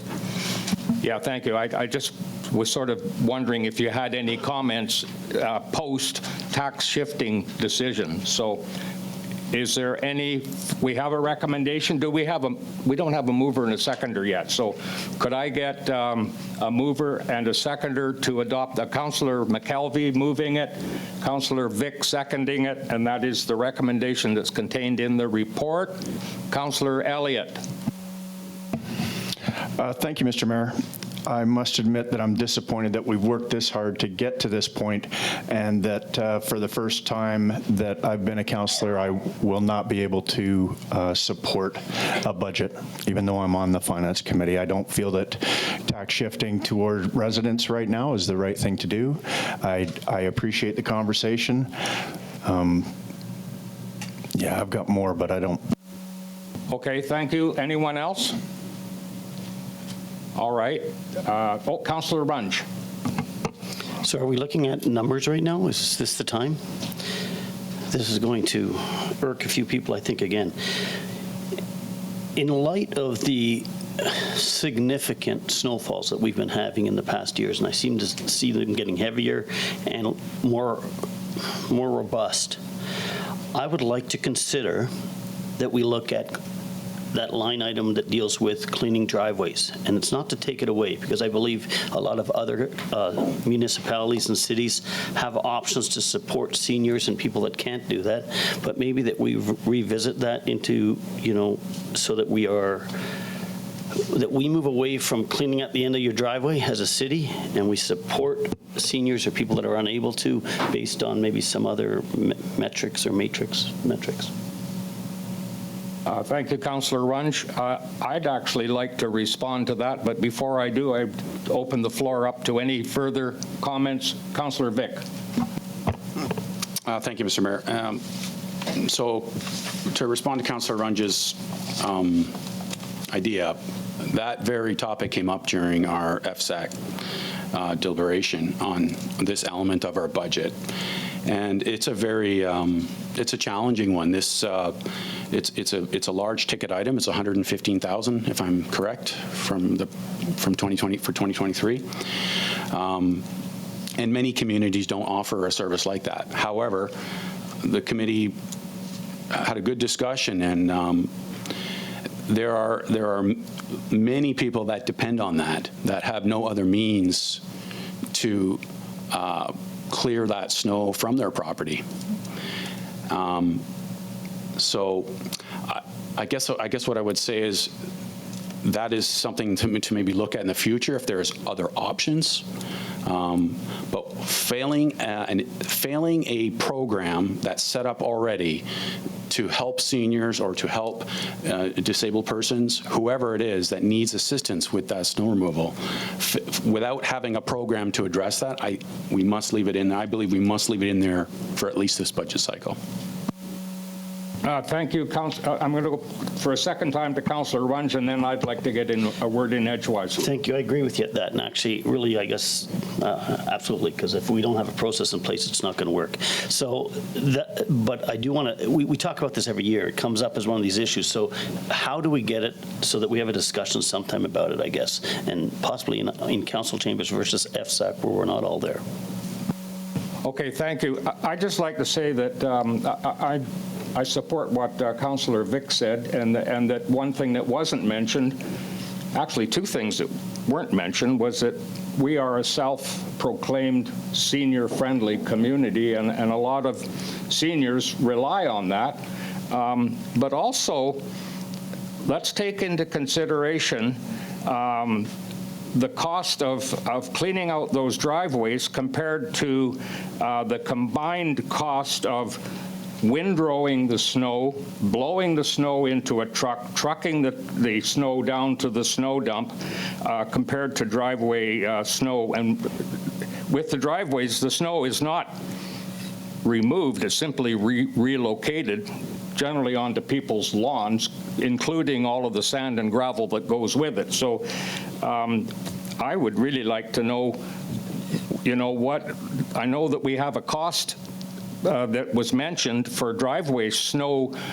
I call it snow relocation because it's basically just pushing it to the side. That compared to what the snow removal costs are for per property for areas that enjoy the luxury of having a snow blower come down without having to worry about having snow removed from their driveway. I think that would be a good number to have a look at. Is there, City Manager. Thank you, Mr. Mayor. I'm sorry if this number's already come out, but this last tax shifting option was kind of late, so I didn't review it really closely. But what was the, after tax shifting, Carrie, what was the total tax increase percentage for residential then based on this option that was approved by council? Because we were at 5.3 before. Where does that put us? What's the final number then? It'll be approximately 9.5%, but we're off topic. Okay, thank you.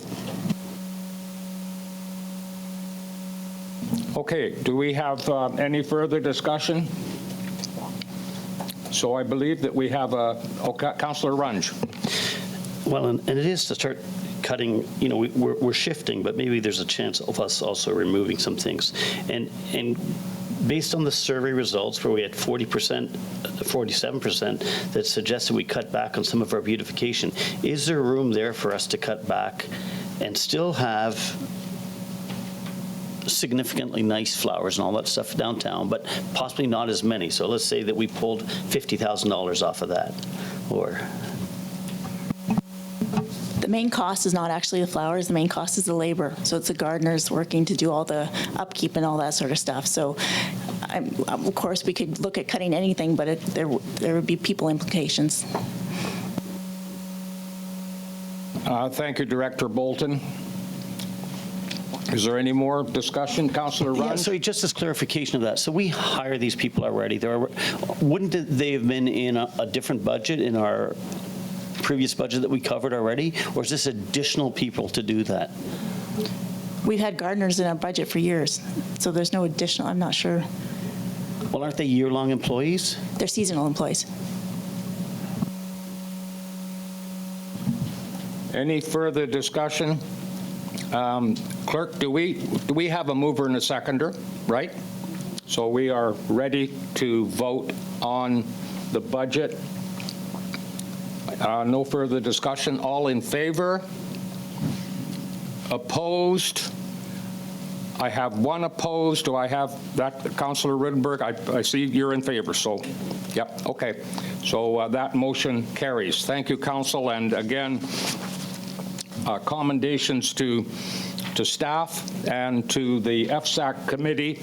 Well done. I know that it, didn't turn out maybe the way that all of us wanted, but I think that I would have supported the tax shift for the small business. I don't get a vote, but there we have it. So now we're going to move to Director of Development Services, disturbance and destruction of a designated riparian area at 32, I'm sorry. We're postponing that one to March 7th. We're postponing that report to March 7th. Okay. So are we looking for a motion there? I'm sorry, I didn't get that, so. Thank you, Mr. Mayor. That report was actually, when we did the agenda, set the agenda, that was deleted from the agenda because there was one omission in that report which needs to be corrected. Okay, so that is duly noted then? It was when we actually set the agenda at the top of the meeting. Okay. Just a minute. Help me out here. That's K4?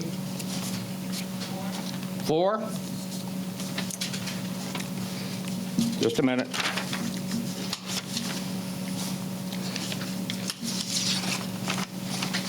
Oh, I'm sorry. Yeah, that one is deleted. I'm sorry. Yeah, you're absolutely right.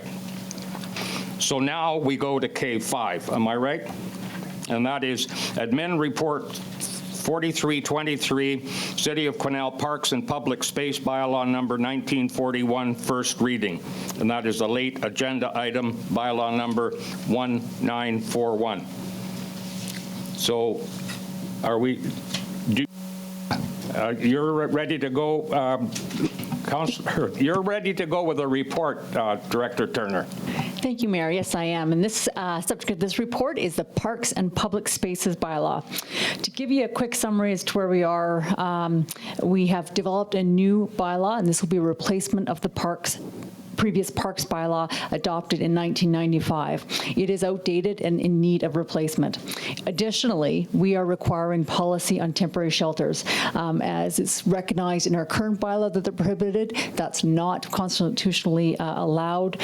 So we need to recognize that they are not prohibited, and they are in fact allowed, and place restrictions on those temporary shelters in terms of some locations and some other types of some regulations to help monitor and control the temporary shelters. Provisions of the current parks bylaw have also been incorporated into this proposed new parks bylaw and public spaces with updated language and references. By way of background, as Council recalls, we've had some large discussions in the community regarding temporary shelters. Although we are working with the Quesnel Shelter and Support Society and BC Housing and are recognizing they are working to try and secure more housing options, we do feel that there is still going to be some circumstances where we're going to see individuals choosing to camp in our community, and we want to make sure that there's some policy in place. It is anticipated that as the weather improves, these campsites will start to emerge again, and we want to be prepared for that. The city's current parks bylaw, again, as I said, prohibits erecting shelters, and as I've stated, there is very well understood legal cases that show that this is not constitutionally available to us, and so we have drafted a bylaw that will give us some areas where we are, as a community, wanting to prohibit these, and but also making sure that we put some regulations for where they are allowed to have shelters, that there are some regulations and controls on the dates, the times, et cetera, when these shelters can be established, as well as the size and spacing of these shelters. I have included the draft bylaw with the package, which was known as the late agenda item. Again, most of the provisions in here are coming just as updated language from the previous parks bylaw, so I'm not going to go into a lot of that. Section 4.6 is pretty much the policies with respect to temporary shelters, which I think are the more significant new regulations in the bylaw. And so what I'd like to do is open it up to council for questions before we go to the recommendation. Thank you, Director Turner. Do we have any questions? Okay, a motion on, Councillor Runge? Sorry, just given that we were just looking at it right now. 4.8, temporary closures. I almost think that a section C should be added, for the safety of park and our staff due to natural disasters, fires, flooding, etc. If the park were, like say, close to a river and it was rising quickly, that you could put a closure on that park. I'm not sure if that's the right place for a temporary closure. That would happen through Emergency Management BC, that we wouldn't need that in our bylaws. Okay, anything further? Councillor Vic. Thank you, Mr. Mayor. So, Director Turner, I noticed, and this may have to do with the constitutionality of what I'm about to ask, but you've only identified 2 parks where temporary shelters are prohibited. Is that correct? Laborde and West Fraser Timber Park, and the municipal campground. Correct, as well as a specified area from our riverfront walk. So we couldn't reverse engineer that and specify parks where it would be appropriate instead of the 3 parks where it's not allowed? Correct. I think that would be a little bit more difficult to do. The requirement, what we're finding, what we're learning from the other challenges that are going on, is that there's a better ability to allow to have it as a general allowance with just some specified prohibitions. The courts will look at that as being more permissive, I guess. Okay, thank you. Do we have a mover for we need a mover for the recommendation? And are we proceeding to first reading right here on the spot? Yes? Yeah, okay. So a mover? Moved by Councillor Runge, seconded. Oh, I'm sorry, Councillor Rudenberg. Go ahead. Oh. Sorry, I was moving or seconding it. I'm sorry. Okay, so I've got movers and seconders all over the place. You know what? I'm going to recognize you, Councillor Rudenberg, as the seconder, and I've got Councillor Runge as the mover. Is there any discussion? Then all in favor? Opposed? Carried. Thank you for that. So now, if I don't get lost again, I actually put my agenda into a 3-ring binder, and that's how I missed that late agenda item. So I will work on that. So now, council information package, is that the next item that we have? Yeah, and nobody has asked for anything to be pulled out of that. So do we require a motion to? No? Okay, so we move on to the next one, and this is under correspondence, and this is Milburn Lake Public Access Improvement. So the Bougie Lake Watershed Stewardship Society had contracted the access improvement plan, and they have a resolution from previous council supporting, and they just want to renew it because we have a new council now. Okay, are you moving? Councillor Runge is moving. Councillor Elliott is seconding. Any discussion? All in favor? Opposed? Carried. So then, we're going to go into bylaws. Bylaw number 1939, City of Quesnel Comprehensive Fees and Charges Amendment, bylaw number 1939, final adoption. Moved by Councillor Runge, seconded by Councillor Vic. Any discussion? All in favor? Opposed? Carried. Then we're going to go to bylaw number 1940, City of Quesnel Appointment of Officer and Delegation of Authority Amendment, bylaw number 1940 of 2023, final adoption. Councillor Rudenberg moves it. Councillor Elliott seconds it. Do we have any discussion? All in favor? Opposed? Carried. So that's that out of the way. Well, we're getting near the end here. So now we go to changes to upcoming meeting schedule. There are none. Changes to committee appointments. There are none. Do we have any announcements for future events? I have a couple. And that is that tomorrow is Pink Shirt Day. That explains my pink shirt. This weekend is the 31st annual Caribou Gold Rush Trail Sled Dog Mail Run, Friday, Saturday, and Sunday. And I'm happy to report that the city has purchased 50 envelopes that will be carried by dog sled, inviting prospective delegates and prospective sponsors to Minerals North, as well as sending out greetings to many of the municipalities and regional districts within the North Central Local Government Association catchment area.